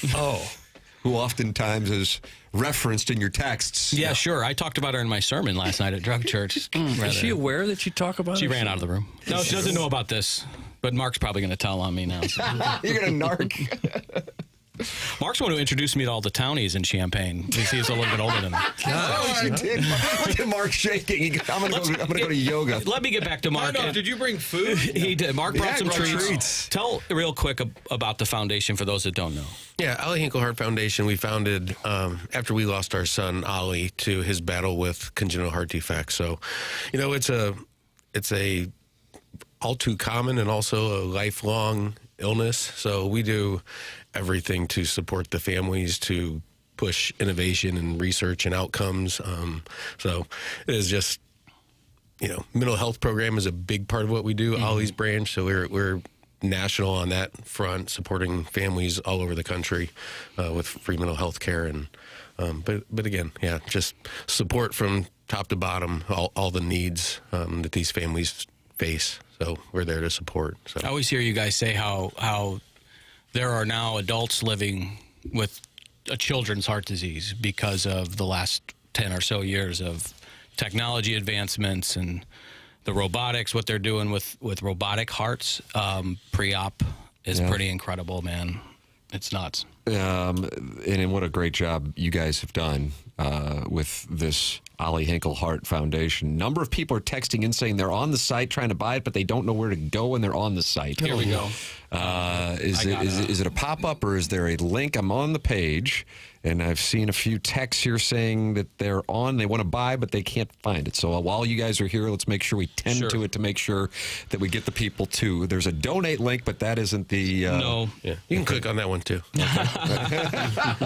Yeah. So on the card that Sarah, our program manager at the OF text, it's the ohhf.org /product/masters /product/masters -2026 -raffle, and we'll share it. Okay. So yeah, and if I don't know if what we can do is we can send it out on our social media. I gather we can do that. I know the link's on the Ollie Hinkle Heart Foundation Instagram page as well. Okay, cool. All right. So that is how you can get it. We'll send it out on the TMA Twitter account. I just texted to KG. Oh, okay. God bless America. Thank you very much. All right. So TMA STL a hottie on the Twitter tweets, and Chairman Kurt, who's a hottie. Pretty good. He works out. Yeah, he does. Doug? You like a guy who works out, do you? Well, better than a guy that looks like me. You called me portly at a golf event. Well, you're a little portly. A little bit. Here we go. It's the octopus and cowboy ribeyes he's always stuffing. Oh, is that what it is? I got Tim some lion's mane mushrooms last time he was in. What is going on with those? There'll be times my wife and I are hanging out, we'll bring up, tell Doug, I think I talked about it when I came in during a break. Maybe I talked about it on the air. Maybe, yeah, it's wild. I mean, to simplify it for the audience's purposes, at Olive and Oak, there are mushrooms, and if you didn't know it, you would think you're eating steak. It's that simple. It's kind of a mind blank. It's like, wow. It's like Willy Wonka and the Chocolate Factory. What kind of mushrooms are they? Lion's mane. Lion's mane. Yeah. Where do they come from? We get them from a local partner here. Really? Yeah, mushrooms naturally. They're awesome. They're incredible. It's unbelievable. You don't hallucinate when you eat them, but they taste incredible. You're looking for a hallucination experience? Different life. Okay. When I used to make fun of people that go mushroom hunting. Have you heard of this? Mm-hmm. They walk around in the woods. I thought they're just walking around the woods. It's right across the river in Illinois, right? Don't they do a lot of mushroom farming in Illinois? Mm-hmm. And then I had these lion's mane. I'm like, oh, that's what they're out looking for. It's unbelievable. So now they have them. They're like pastrami. They taste like pastrami. It's wild what they can do with these. Doug, I recommend it. Well, yeah. And Doug doesn't like that I get the charred octopus. No. And we walked him in through the kitchen like Henry Hill. When it comes to Olive. Well, we don't want to cause a commotion. Mark's running a business there, and if all of a sudden now can we talk about what you were texting in yesterday regarding a star musician, or is that off limits? I got Hootie. Yeah. How about this? Listen to this. Yeah, Hootie made an appearance at Olive and Oak. 2 weeks ago? Yeah, he was. Private party, someone's birthday party brought Hootie in. Darius Ruckert stops on by Olive and Oak and what's he doing in St. Louis? He came for that. How about that? Just he heard about the lion's mane mushrooms. Oh my goodness! How about that? That's pretty fancy. Going to be there. That's I think probably what it was. I think I was there actually that night, Mark. Now that I think about it. Any other celebrities eating there that we would know? I mean. Tim and Hootie. I throw Ashley at Ryan O'Reilly there often. Yeah, you often bring up the Conn Smythe winner. He's a made man. Nikki Glazer's been hanging out a lot when she's in town. Oh, is that right? Really? So yeah, she's been a lot of time in St. Louis recently. How about that? She just did the Grammys or Golden Globes on Sunday night. Yeah. I always, when the NASCAR community's in town, I try to tell Mark, if any NASCAR superstars come, let me know. And he's like, I won't let you know, and I hope they don't come. I won't know who they are. Shots fired at Charlie Marlowe.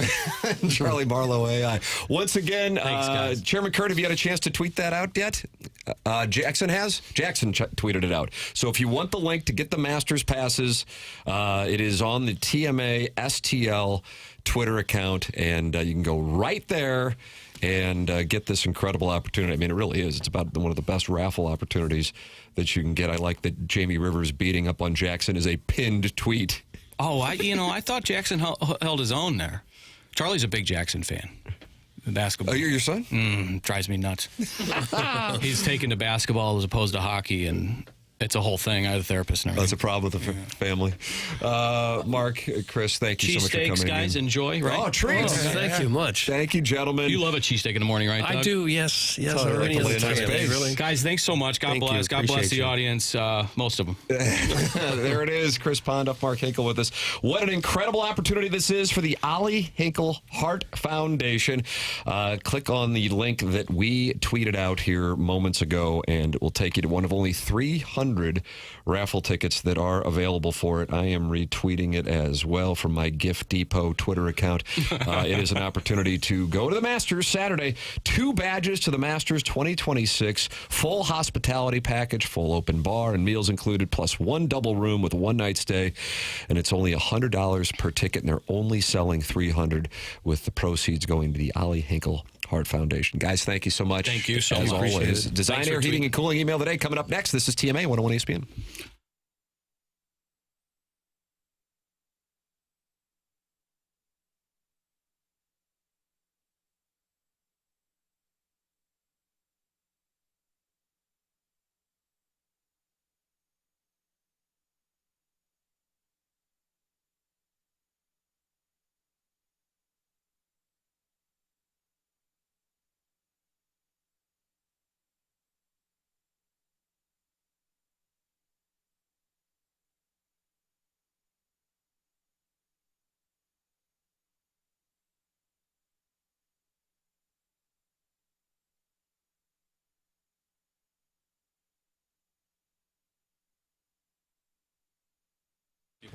1879 Distilling, that's the name of the company. The location is right out back at the Village Bar.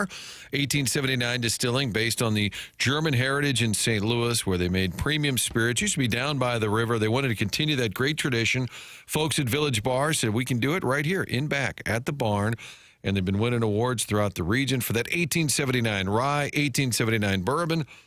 The Red Barn vodka, so many different flavors. There really is a difference. You can taste it, and on Saturdays you have a chance to taste it for yourself. The tasting room opens Saturday from noon to 5 right there at the Village Bar in De Pere. Great place to hang out. You already know that. Lunch, dinner, happy hour, just meeting friends, watching the game. You're going to do that all weekend long. You might as well go up on Saturday when the tasting room's open. Find out what 1879 Distilling is all about. They got a great website as well, 1879distilling.com. There really is a difference. You can taste it. So when you order that Manhattan, just say, hey, put a little 1879 rye in there. It's the tastings on Saturdays from noon to 5. Stop by the old Village Bar or go online to 1879distilling.com.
Ah, Doug. The George Washington?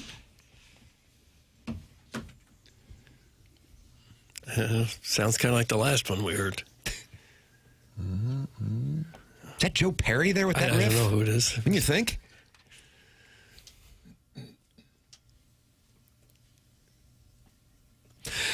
It's a big Run DMC Thursday on the morning after. Tim McKernan, Doug Vaughn, Martin Kilcoyne with you on the program, just joined by Chris Pondoff and Mark Hinkle for a promotion that apparently has driven a lot of traffic to the website. Jackson, you tweeted it out from the TMA STL Link, my Gift Depot Twitter account that is basically dormant. I retweeted it. It is one of 300 passes, raffles, prizes to get the Masters tickets for this Saturday. $100 per raffle ticket. And somebody will get a trip to Augusta National for the 2026 Masters, the Saturday round. Any of you guys been to that? Anybody? I have not. Huh? Been to the Masters? Yeah. No. Never been to Augusta. No, I haven't either. It's the only thing I want to go to, honestly. I mean, I guess I'm going to the Ryder Cup next year in Ireland.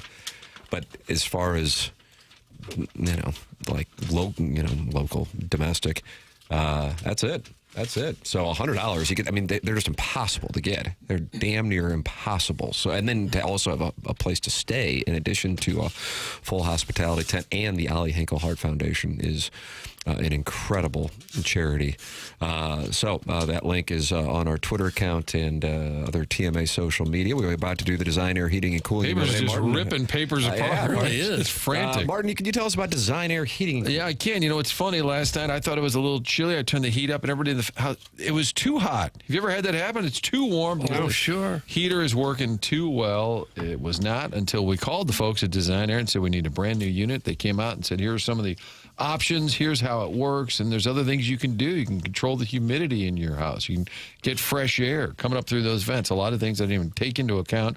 Great job explaining it. That's what Design Air will do. And then the installation, efficient, great team. We always talk about the employees. Awesome team that Seth Goldcamp has there at Design Air. You can tell the difference when an employee likes where they work. They're proud of the work they do. Great from start to finish. Could not be more pleased with that HVAC unit. It's designairservice.com. That's year-round heating, cooling, whatever those needs are, a little tune-up or a complete replacement, which we did.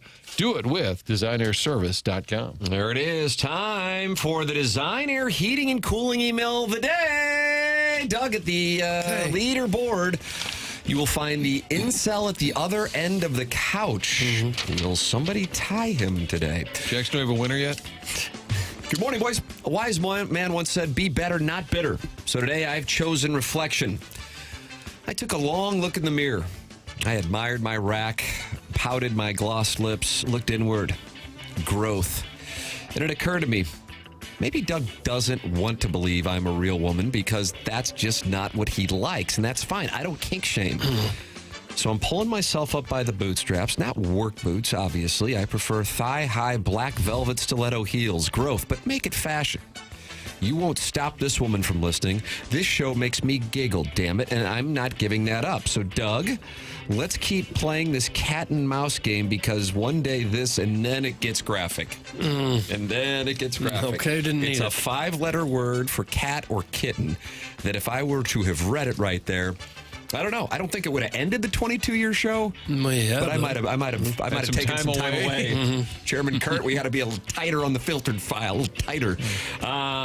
This blank will pounce on you, Doug.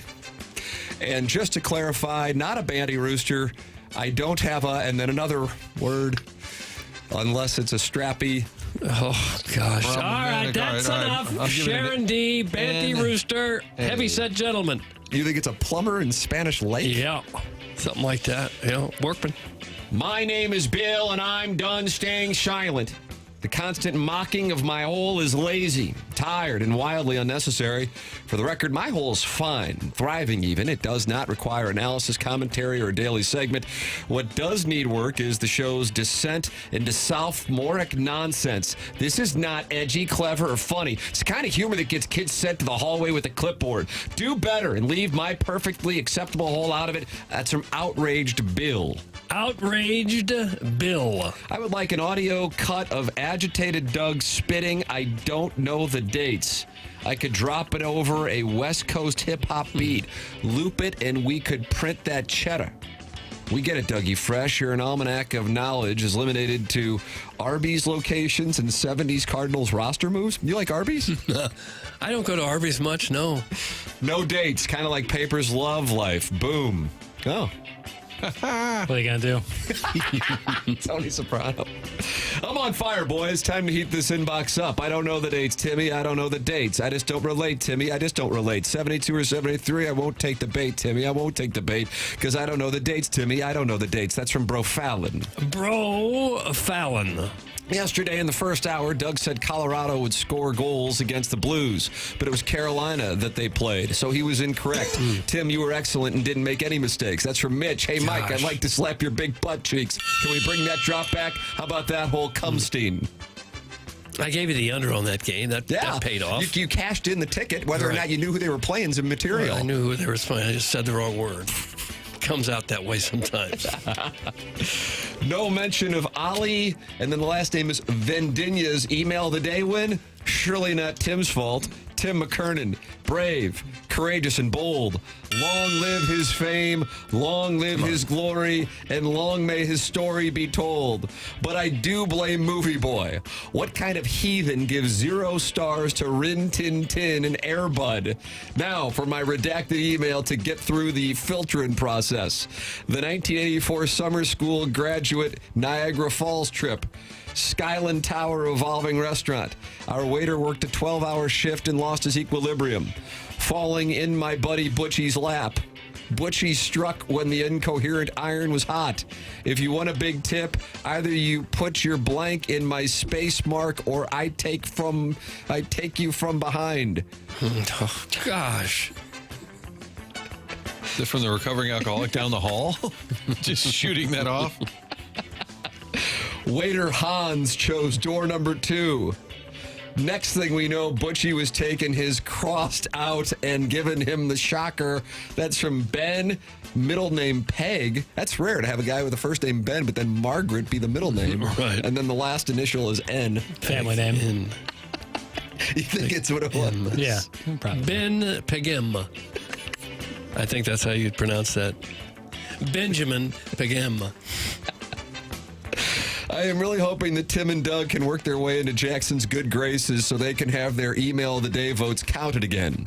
Is this because of the clear high school basketball stat comparison between Trent Green and Jackson?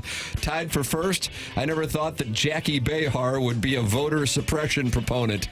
I do love it when you guys come up with an idea and then immediately abandon it, like reading the contending emails of the day or playing drops. Separately, I cleared my voice 3 times at the office today, and no one seems to understand that I am down to clown. I guess my point is that I went to St. John the Baptist for kindergarten, so yeah, I know my way around a junkyard. That's from Shooter McGavin, the vice president of complimentary Run DMC tickets to the Cawks.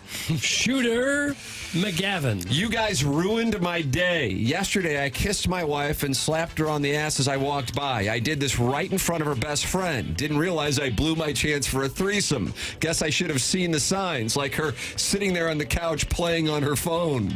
I think I'm going to have to sit down with the wife tonight and have a serious conversation. Maybe the 3 of us should go out to my car for the conversation. I'll turn up my subs real loud so I can look like a big tough guy. I heard my subs is a good place to take a load, so I like my chances. What? That's from the MILF Hunter. MILF Hunter. Sharon callback. Sadie Hawkins, Doug, the Billikens took Fordham's measure at the Fets. Do you like to ever call the Chaffetz the Fets? No, I never do that. To inch closer to the top 25. Meanwhile, in Como, Mizzou held on to beat Auburn as Libby Jack clutched his Javon Cruda body pillow, knowing he'd be able to trigger a bunch of hypersensitive Billiken fans this morning with his local hoops power rankings. What are the big games that SLU has won? Name them. Don't talk to me about something that's made up. I am mad now. Meanwhile, previously undefeated Vanderbilt lost at Texas, leaving just 3 undefeated teams remaining in Division I. Lute Olson's crew at Arizona, Tommy Osborne's scrappy bunch at Nebraska, and Wally Zerbiak's squad at Miami, Ohio, a.k.a. the worst school in America, according to Libby Jack. You say Miami, Ohio is the worst school in America? Something to that effect. Why would it be? I can't remember. It's the cradle of coaches. Sure. It's supposed to be a really cool little town, that Oxford. Yeah, I'm sure it's great. But I think the lead is that a listener identifying as the mayor of Burkesville, but projects more like Buffalo Bill playing Tuck, Tuck, Tucky, went back and tabulated Norman Pale's high school garbage time stats. He's a horse's ass for doing that. Hell yeah. And now another listener who identifies as a wrestler that's been dead for 33 years. What's a piece of that pale ass? Give me your effing feet. It's from Buck Swope. Yeah. Buck Swope. Hello, gentlemen. Nothing beats the summer of '09 at my favorite Italian haunting nightclub with Han. I remember that summer like it was yesterday. Me, Han, and my girl's vacuum nose. Oh. The snowblower and the line lord would show up early and leave late. We'd even walk over to the Extra Brute for some Doug Boo champagne. So much #POW. It was like partying with Escobar, but hell, that's the price you pay for ripping sack into 105. #flow state. Man, what I wouldn't do to go back in time and not get married 8 times. Oh. How you doing, Doug? Well, I'm fine. It's always great partnering up for our Thursday morning routine of rolling Napoli into a 5 a.m. Orange Theory class, followed up with a little biweekly procedure. Shout out Nyack. Any hoodles, I have my biannual needlepoint and charcuterie symposium sponsored by Andy Elliott at Mariposa this Saturday. Buy anything, get the rest free. I have to get this stuff out of my carriage house before Chadwick moves home from university this spring. By appointment only, Doug. That's from the self-made stay-at-home Ledoux mom. Self-made, stay-at-home Ledoux mom. Oh, great. Cardinals made a trade. Arenado, awesome. Who'd we get? Hopefully someone who can help our ball club. Stop it! Jack Martinez. Who? You traded a Hall of Famer for an 8th-round pick? What else we get? What? We are paying him $31 million to take his sorry ass?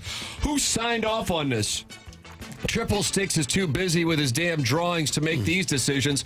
Put down your crayons and give us a team that can compete. Or how about this? You work out a trade and tell them to pack his bags because he's going to play for whatever team you want him to, or you'll decapitate his horse and leave it next to him in bed. Oh, I ain't no band leader. That's from Harold with 2 R's, Doug. Harold with 2 R's. Tinky falls to the floor like my pant.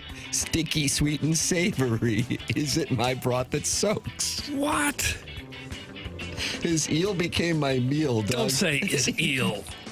That's from T-Teary TT Boy, sponsor of Lisa Ann's response to Iggy's text to her in 2017, asking where the 2 missing fleshlights are that are to be the first prize for the Dotem winner after he initially texted her representation, Lainey Spicer, but Lainey said, why don't you go ahead and text Lisa directly? I'm sure she'll receive the request with a level head, Doug. T-Terry TT Boy. Man, Doug's got that grown man knowing look, the kind that reads me like a book. Older, yes, but don't be fooled. That calm exterior, very well schooled. He leans in close, just says my name. Suddenly, I'm all aflame. A bulging crotch, a patient tease. He takes his time, I melt with ease. So here's to Doug, mature and bold. Warm hands, steady and never cold. Older boyfriend, flirt divine, and yes, that Doug Vaughn is absolutely mine. And then there's a picture of a guy in a shower. Oh, why? Why? Damn it, why? Is that Jim Ross? I think so. Who was that, Tim? Hold on a second. I'm captivated by the... Oh, Victor. That Kevin guy Miller. you met down in Mexico. I didn't meet the guy. in the He shower? worked there. Victor. Did he shower in your room? No. That'd be messed up. Now you're getting close to kink shaving. No, I mean, it's probably against some sort of policy they have, I assume. He simply worked there. I know. That's why he shouldn't be showering in your room. He wasn't there. Picture tells 1,000 words. Amen. Finally, screw you, Jackson. Mount Rushmore of FBOs, Teterboro, Van Nuys, Palm Beach, and Santa Monica. International tomorrow. Regards, Mr. Licks, Doug, just ranking his FBOs. Okay. That's funny. Mr. Licks. And that's what we have for the Design Air Heating and Cooling email of the day. We will announce the winner at approximately 10:55. Somebody's getting closer to a $10,000 HVAC system courtesy of Design Air Heating and Cooling and the great Seth Goldcamp. All right, we'll take a commercial break. Martin's headed to onboarding, 10 o'clock hours, brought to you by Design Air. This is TMA 101 ESPN.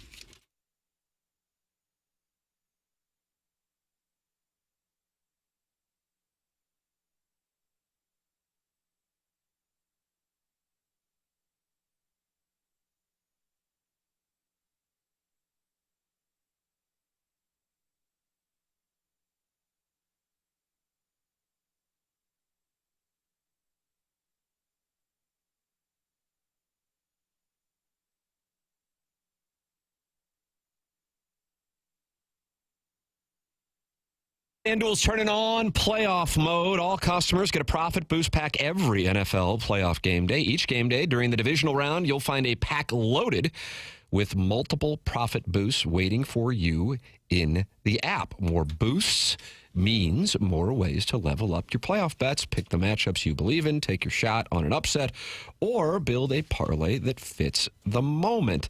Jackson, what are you going with? You got any play for the people today? Any play will do. Any play will do. This play I have is for Monday, actually, because FanDuel is CFPing. Yeah, FanDuel is also offering a 30% profit boost on your play for the national championship. Oh, I've talked about this Indiana alternate spread. If you turn that spread into 13.5 minus 13.5 for Indiana, it's at plus 138. You add that 30% profit boost, plus 180 on the Hoosiers. Wow. That's the play I like. 2 touchdown victory for the Hoosiers gets you paid at plus 180. Wow. Yeah, that's what we're doing.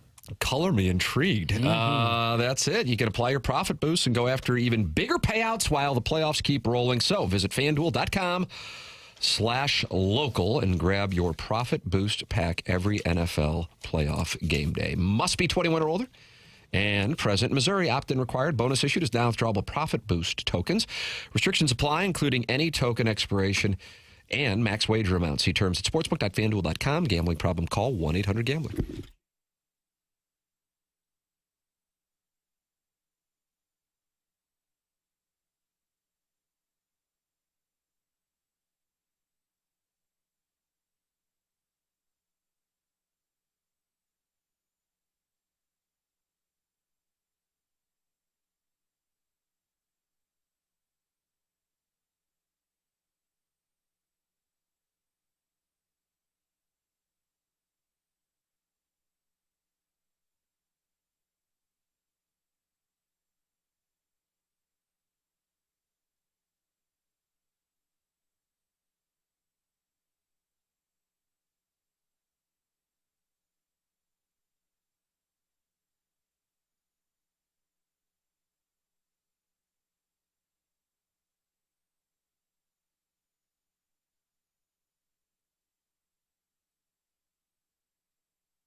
This is Jackson with a SportsCenter update brought to you by Saliga Heating and Cooling. John Harbaugh and the New York Giants are finalizing the agreement to make him their next head coach, barring any setbacks. The deal is expected today, per Adam Schefter. That's another SportsCenter update brought to you by Saliga Heating and Cooling, a Daikin heating and air conditioning dealer.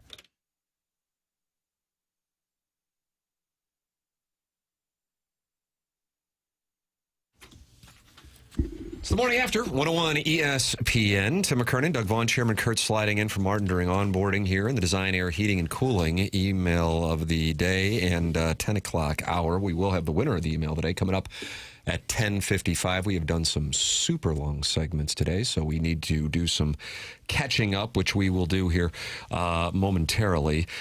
James Carlton is a longtime TMA sponsor and Tim McKernan Show sponsor, and Jackson and I will be doing that program coming up at about 11:20. Jackson, on the TMA STL YouTube channel, youtube.com/TMASTL. Send in your questions for anything that you want discussed, and it does not have to be sports, that's for sure. TMCKERNAN at InsideSTL.com. James has been one of the best sponsors for this show because he's been with us for a long time, but also so many listeners have made the switch to him and saved a bunch of money. So listeners know firsthand just how great the customer service is and how much money he can save you. 314-961-4800 to go online at carltoninsurance.net. That's James Carlton of the Carlton State Farm Insurance Agency. 314-961-4800 or go online at carltoninsurance.net. I'm a client. Jamie Rivers just became a client. Brandon Kiley just became a client. You can become a client as well. Give them a call. Literally, a 2-minute call could save you thousands of dollars, in particular on your automotive insurance. James has seen rate decreases larger than any other time in his 18-year career over the last couple of months. It's worth the phone call, for real. Why not make a 2-minute phone call to find out how much you can save? 314-961-4800 or go online at carltoninsurance.net. This program is called TMA. It's presented to you by Brown & Crouppen. We have a college basketball scandal, and a local team is named in the story. We'll have that for you on the other side of the break. This is TMA, 101 ESPN.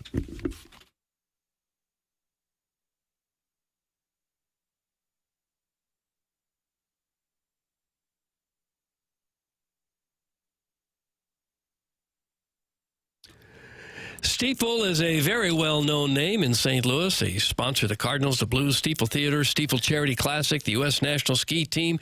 They've been a trusted name in finance, headquartered right here in downtown St. Louis since 1890. So what does Stiefel do? Well, pretty much everything money-related. Wealth management, yes. Banking through Stiefel Bank, yep. You own a business, they've got a full-service investment bank for that, too. Basically, if it involves finance, Stiefel has a solution for you. With 12 offices across the St. Louis region and more than 400 nationwide, Stiefel combines local experience with national reach. Unlike many firms, Stiefel is not bank-owned. They own their own bank. That independence allows them to focus on one thing, doing what's best for their clients. It's a philosophy that has made Stiefel one of the fastest-growing wealth management firms in the world. Their tagline says it all, where success meets success. That's why they're partnering with TMA. Just makes sense. Stiefel Nicholas and Company Incorporated, member SIPC and NYSE.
Man. Biggest show of your career, Jackson? But tied for first, probably. And here's why I'm going to say it is. Number one, the return music. Number two, the amount of money you're going to make from these listeners who want to challenge you to play one-on-one. Yeah. I could really clean up. I'm interested in that Monday night pickup league at St. Catherine. Yeah, St. Kitty's. Tough gym to play in, Doug? They've had that for years. Okay. I played it in a few times and realized the court was a lot longer than it used to be when I played back in the 70s. You played there in the 70s, did you really? No, I played high school ball in the 70s. State championship game, back-to-back years. Jackson, show your respect. Lost both times. Doesn't matter. Further than I got. But now the courts are just seem to be much longer than they used to be. It could be me having a harder time getting up and down the court. Been 94 feet for a good long while. Yeah, it used to be a couple steps and I was down the other end, and now it's, let me catch a cab, get down there. You think you're shrinking? Probably a little bit. Yeah. Everybody starts shrinking, I think, about age 30. It's from the disc in your back.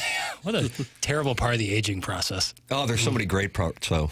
Well, yeah, you get larger areolas, right? Distinguished. Oh. Yeah. I was just ranking them. Yeah, skin tags and all that. Skin tags? We're just ranking them. That's all we're doing What's here. the worst? Oh, man. Drooping testes? Well, in all honesty, it's 3. So we're doing the Mount Rushmore now? Sometimes the deterioration of the mind is very sad, but like in terms of physically, liver spots are tough to just avoid. That's you stare right at it. You can get those taken off. Yeah, all right. Is a goiter a part of the aging process, or is that something else? It's an iodine deficiency. Okay, because that's tough. I had breast drawn on my back when I was 28, but I don't think that... Were you in prison? No. Yeah, that was prison related, not age related. Probably the drooping skin, Hunchback? Yeah, hunchback is tough. The gait, your general gait, being a little slower and more... I like that. General gait. Yeah, it's not great. Eyebrows turning gray. That's That'd be the least of your problems. Yeah, I was about to say that one didn't. I wasn't on. Will Ferrell has that going on a little bit. Yeah, he does a little bit. He's got the graying eyebrows. Not ideal. There's your Mount Rushmore, Doug, of problems with the aging process. I wouldn't have thought the eyebrows would make it. This is on the front page of ESPN.com this morning. 20 men have been charged in a point-shaving scheme involving 39 college basketball players on 17 NCAA Division I teams, leading to 29 games being fixed. According to a federal indictment unsealed this morning in the Eastern District of Pennsylvania, 15 of the defendants played college basketball during the 2023, 2024, and or 2024, 2025 seasons, according to the indictment. Now, this is where we have our local interest. Of the teams mentioned, St. Louis University is listed as one of the, and again, there are a number of teams, 29 teams, but one of the teams mentioned. Now, when you look at it, the Eastern District of Pennsylvania and the fact that LaSalle is in there and the players mentioned, it doesn't mean that St. Louis University was doing it. It could mean that they were involved in a game where it was done. Right. So this is a report that literally came out here in the 9 o'clock hour. So it is brand new. Papers, have you seen anything else on this since we just got this story? No, I think just because it's all, I think all the information that people currently have has been spilled out in the article, and I'm sure we'll have much more in the coming days. But yeah, some to monitor for sure, especially amid other scandals across other sports. Would a school be actually named in the indictment if they were just an innocent bystander, if it was happening, but if the other team was doing it? I didn't graduate from journalism school, but I did go to 3 law schools. Did you? I wouldn't just because think. I chose journalism because of the upside. Right. Yeah. 4 of the players charged have played for their current teams in the past week. How about that? Wow. 2 of the players named in the indictment were sanctioned in November by the NCAA for fixing New Orleans games. Pelicans? Or just New Orleans University. Oh, okay. They're one of the schools named also. Yep.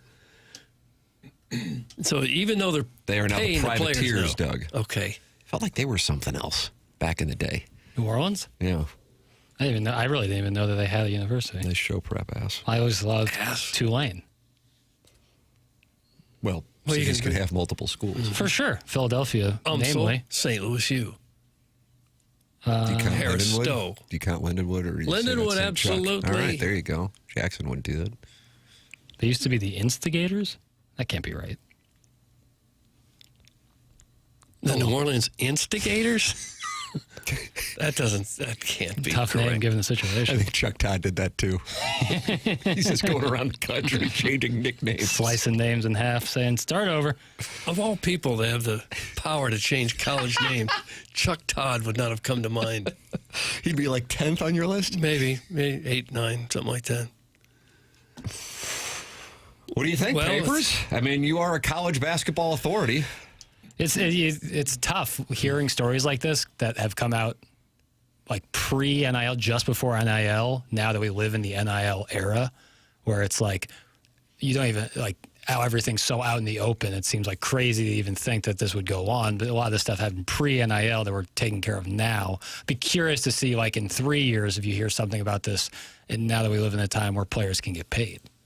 In I terms don't of think it'll college. matter. It'll I know. go on. I mean, we saw Terry Rozier has been involved in stuff, and he was making a ton of money in the NBA. So it might not be about the amount you have in your bank account, just the situation you're in at that time. This stuff in basketball, especially college hoops, has been happening since way back when. Some of the kids don't, even though they're making money, they may not make much. And with gambling now such a huge part of our sports culture, there's going to be people everywhere saying, hey, you want to make an easy few $1,000s by missing a free throw or two? I guess the silver lining in that is now that we've had legalized gambling, these are such sophisticated websites and applications, and their interface and software is so good that it usually can flag stuff that comes across as odd immediately. And so hopefully that's a deterrent for people in the future. Jackson, check out West Pine Bill's Twitter feed is what I'm getting in the text inbox. They got the game ball a week ago for doing that live with Josh Schertz. Yeah, which was a tip of the cap to both them and Coach Schertz for doing it. But they have some details from, I guess, obviously the indictment isn't a brief read, but they have pulled from it. So while I tell people about Polos Plus, Jackson is going to get some details because, according to texters, a St. Louis University player is named in the indictment. We will have that for you here in a matter of moments as Jackson reads up on this news just breaking here within the last hour. Polos Plus is a new sponsor on The Morning After, but Polos Plus and their ad buyer, Andrew Hubbard, are longtime TMA listeners. Polo Plus is locally owned and operated, founded by Chris and Wayne Lawson of all volleyball fame in the St. Louis area, and it's now owned with their kids, Corey and Shannon. Corey Lawson runs the day-to-day as president and CEO. What is Polos Plus? Well, what they do is they serve small to mid-sized business owners, and their typical use cases are outfitting teams so they look sharp and have some uniformity and pride in what they wear. They focus on premium brands people actually want to wear, and then you can upload your logo on the Polos Plus website, and then they can put your logo on high-quality premium brands, as they're doing with us here on TMA. So the North Face, Travis Matthew, Under Armour, Nike, dozens of brands available at Polos Plus to outfit your small to mid-size business. Pricing includes decoration, typically embroidered logos, no surprise add-ons later. It's Polos Plus, in this business for nearly 30 years. And longtime TMA listener Andrew Hubbard, all in on TMA and polosplus.com. Check it out. Couldn't be easier, and high-quality brands, polosplus.com. Jackson, what have you discovered? So this, I'm reading here from the West Pine Bills, who tweeted out details on this situation in this probe. As a former player, I'm really going to struggle with pronouncing the last name. Bradley Ezwiro? I'm sorry, I don't know. He's a former player. This details a game that was played on February 20th, 2024 against Duquesne, in which people, the alleged people who are involved, the gamblers themselves, placed approximately $242,000 bet on Duquesne to cover the first half spread of 5 points, and Duquesne did cover that first half spread. Wow. That is what is being alleged right now. So what did this player, who I got to be honest with you, I don't really recall. I don't either. You don't either? Bradley Ezewiro, Ezewiro. Correct. He's being alleged to have attempted to recruit other players to participate in the scheme, text communications with other players saying, and also with a player on DePaul to kind of... DePaul or Duquesne? DePaul, so different. They're not involved in that game. Just basically trying to recruit them also to be a part of this. Wow. Allegedly. So that would be pretty stupid to put it in writing. If Yeah. you're texting people. Yeah, Hey, do you that's, want to do this? yeah. Not great. As Charles Barkley once said after the Jussie Smollett situation, America, don't commit crimes with checks. Don't ever commit crimes with checks. Good counsel. The show will teach you things. Oh, brother. Well, that's the last thing they would want. So more to come on this, I imagine. This is just obviously coming out all in real time. So And it's happened allegedly 2 years ago. Yeah. So he's not on the team still. No. And it's the previous coaching staff as well. Yeah. Not Josh Hurts' staff. Still a stain. Oh, absolutely. But and more to come, you know. So if you want to read more about it, it's at ESPN.com. And you can also read the indictment, again, coming from the Eastern District of Pennsylvania. Tim McKernan, Doug Vaughn, Chairman Kurt, Jackson Burkett with you. The program's called TMA 101 ESPN.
TMA 101 ESPN. Jackson, a lot of texters are going after basketball with this point shaving scandal.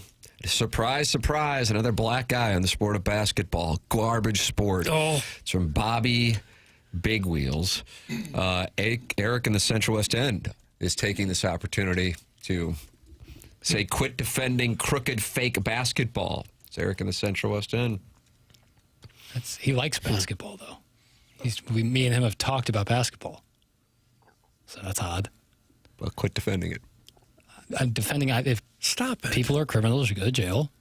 And that's bad for the sport. You have to give them the highest punishment possible. You think you should go to jail for throwing a basketball game? Missing a couple shots on purpose? You should certainly never be allowed to play professional or collegiate basketball. Yeah, you should probably be. At the very least. At the very Fined. least. Yeah. Have the money And I taken guess it back. depends on how much money, maybe. I don't know. I'm not here to litigate that. But you should never be able to play any competitive basketball again. But I don't think we need to Probably load not. our No. jails up with No. people who missed I'm with you. basketball I'm with shot. you. I'm saying just in general. Like, I'm not defending those people. I'm still going to enjoy the sport of basketball as I always have and always will.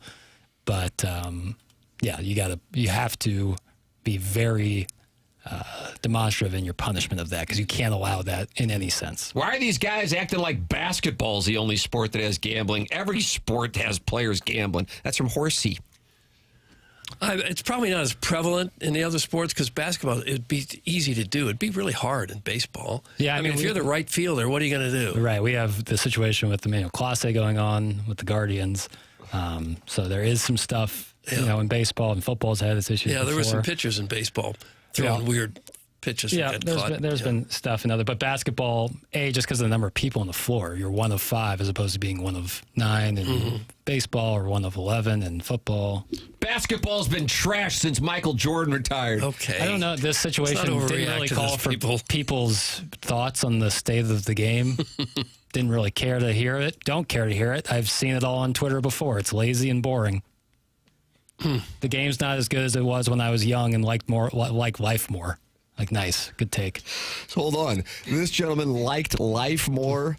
Yes, people can. That's romanticizing the past. Your life. Nostalgia, Doug.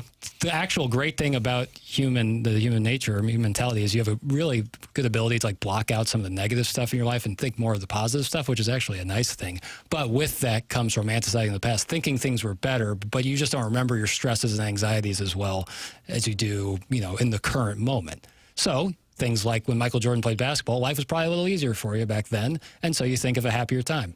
How about that? Huh. Look at that. Man, that was like psychoanalysis. Well, some things were better, some things were worse. And I'm not saying that is just like everything is better now. I'm not saying that, but I think you have to try to work your way through that and identify, am I romanticizing the past or do I have credible evidence to why I think this is better? Kind of sounds like Charcoal's defending this nonsense. Haven't heard it take this bad since his absurd Mizzou slew comments in the first segment today. That's from Big Tough. How many games did you throw when you were at Ladue? Good question. Didn't really get the opportunity, as you can see by my stat line. That was somehow sent in. Guys, does Tim like basketball? I will only like it if Tim likes it. Thank you. That's from MD 2020. If you tell me Nelson Cruz was on the take back in 2011, I'd believe it. Would totally explain his spastic movements and huge fear of the golf sign. That's from Sharon and Clayton. Didn't someone try moving him in right before that? Yeah, Yes. I read It's a that. classic story. He was going to And that Ron Washington didn't put the robber of Scott Rowland in 2006, Andy Chavez. That's Scott Rowland who he robbed at Shea Stadium in 2006? Still the best catch I've ever seen on a baseball game. Yeah. Apparently, Cruz wanted to be a little closer to the infield for the celebration for the last out, so he scooted in a couple feet. You ever move in closer so you could dry hump a group of guys quicker? Oh, no. No, you're the one who brings it up. I then ask a question. And if I did, do you think I would announce that to someone? Especially if it cost you a world championship. Kurt is inching towards Doug. Yeah, you got to watch this on YouTube. Yeah, what's that about? Could be an HR situation developing.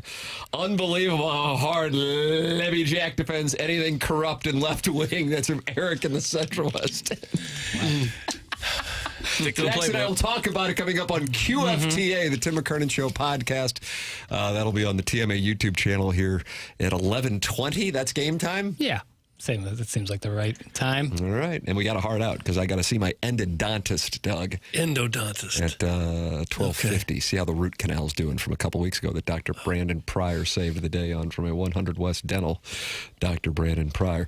Mentality. If you are feeling sluggish, check out Mentality. Mentality is a longtime TMA sponsor. And if you are not feeling like yourself, Mentality can help you out in a big way.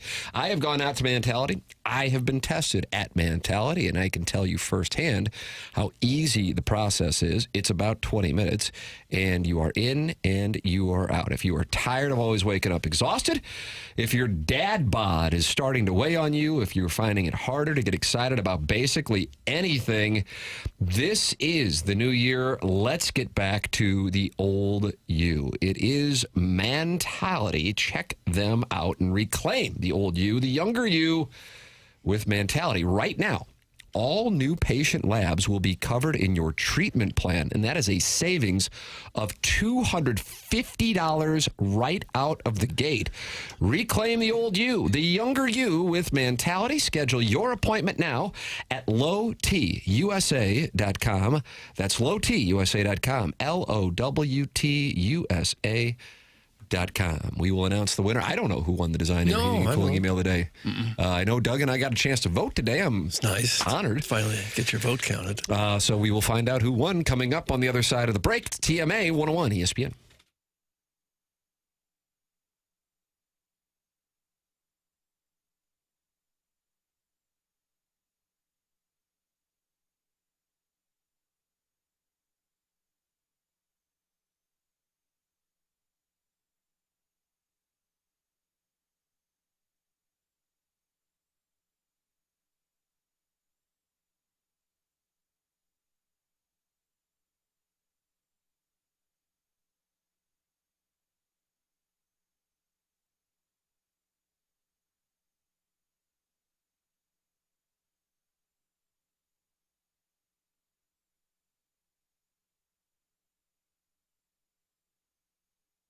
Michael's Flooring, family owned, locally operated for over 30 years. Michael from Michael's Flooring takes great pride in helping and making sure that his employees are happy and make a great living.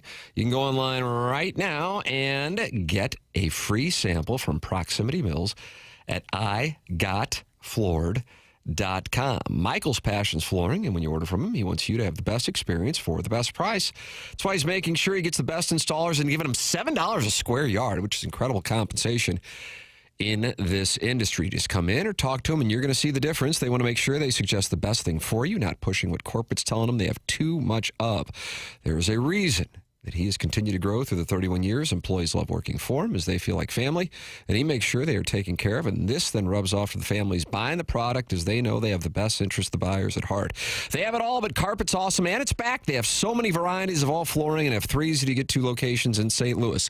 They're in Creve Coeur, they're in Garden Prairie, and they are in St. Peter's. Come see why people are loving getting floored by Michael, and make sure you visit igotfloored.com.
This is Jackson with a Sports Center update brought to you by Saliga Heating and Cooling. Blues off today, back in action tomorrow, taking on the Tampa Bay Lightning. Pre-game at 6, puck drop at 7, right here on 101 ESPN. That was another Sports Center update brought to you by Saliga Heating and Cooling, a Daikin heating and air conditioning dealer.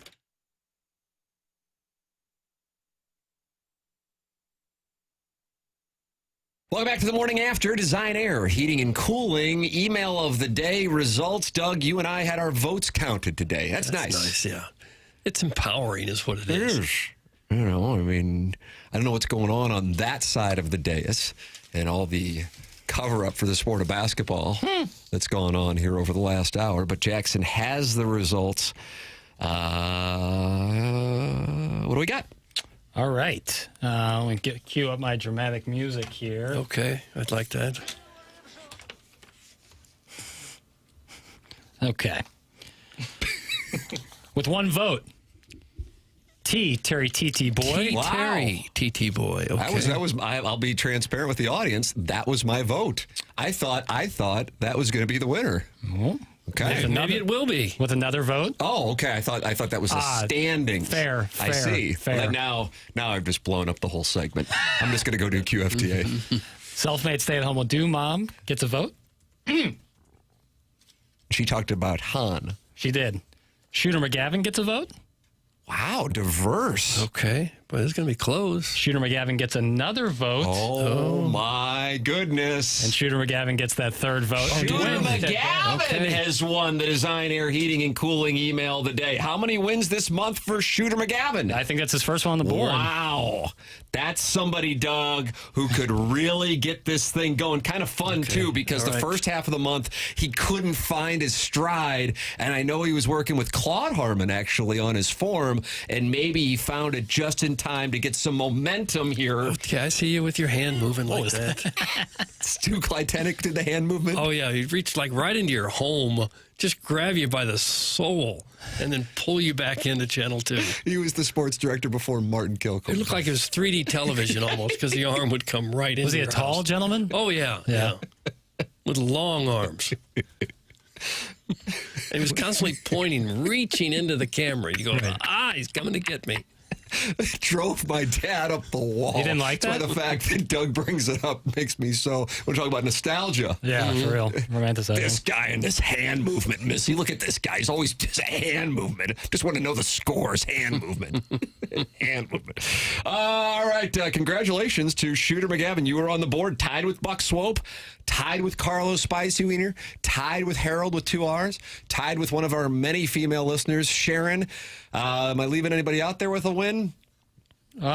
Sharon, Harold, 2 R's. Mitch from Richmond Heights. Yeah, I think Mitch. Ollie Lividinia. That's the name. How will I explain that to my kids tonight? Well. But they are all trailing the incel from the other end of the couch. And right now, at the halfway point in the month, the incel is halfway to a $10,000 HVAC system. Jackson and I are going on YouTube here in 20 minutes. It's the TMA STL YouTube channel. Anything goes in there. Come on in. The water is warm. Doesn't have to be sports. Email in whatever you want, and I'll read it. TMCKERNAN at InsideSTL.com, including your hate mail. Please do. T. McKernan at InsideSTL.com. BK and Ferrario are up next for Jackson Burkett, for Chairman Kurt, for Martin Kilcoyne, for my brother Kevin, for Douglas Elvin Vaughn. I am Tim McKernan. This has been The Morning After, presented to you by Brown and Crouppen on 101 ESPN and the TMA STL YouTube channel.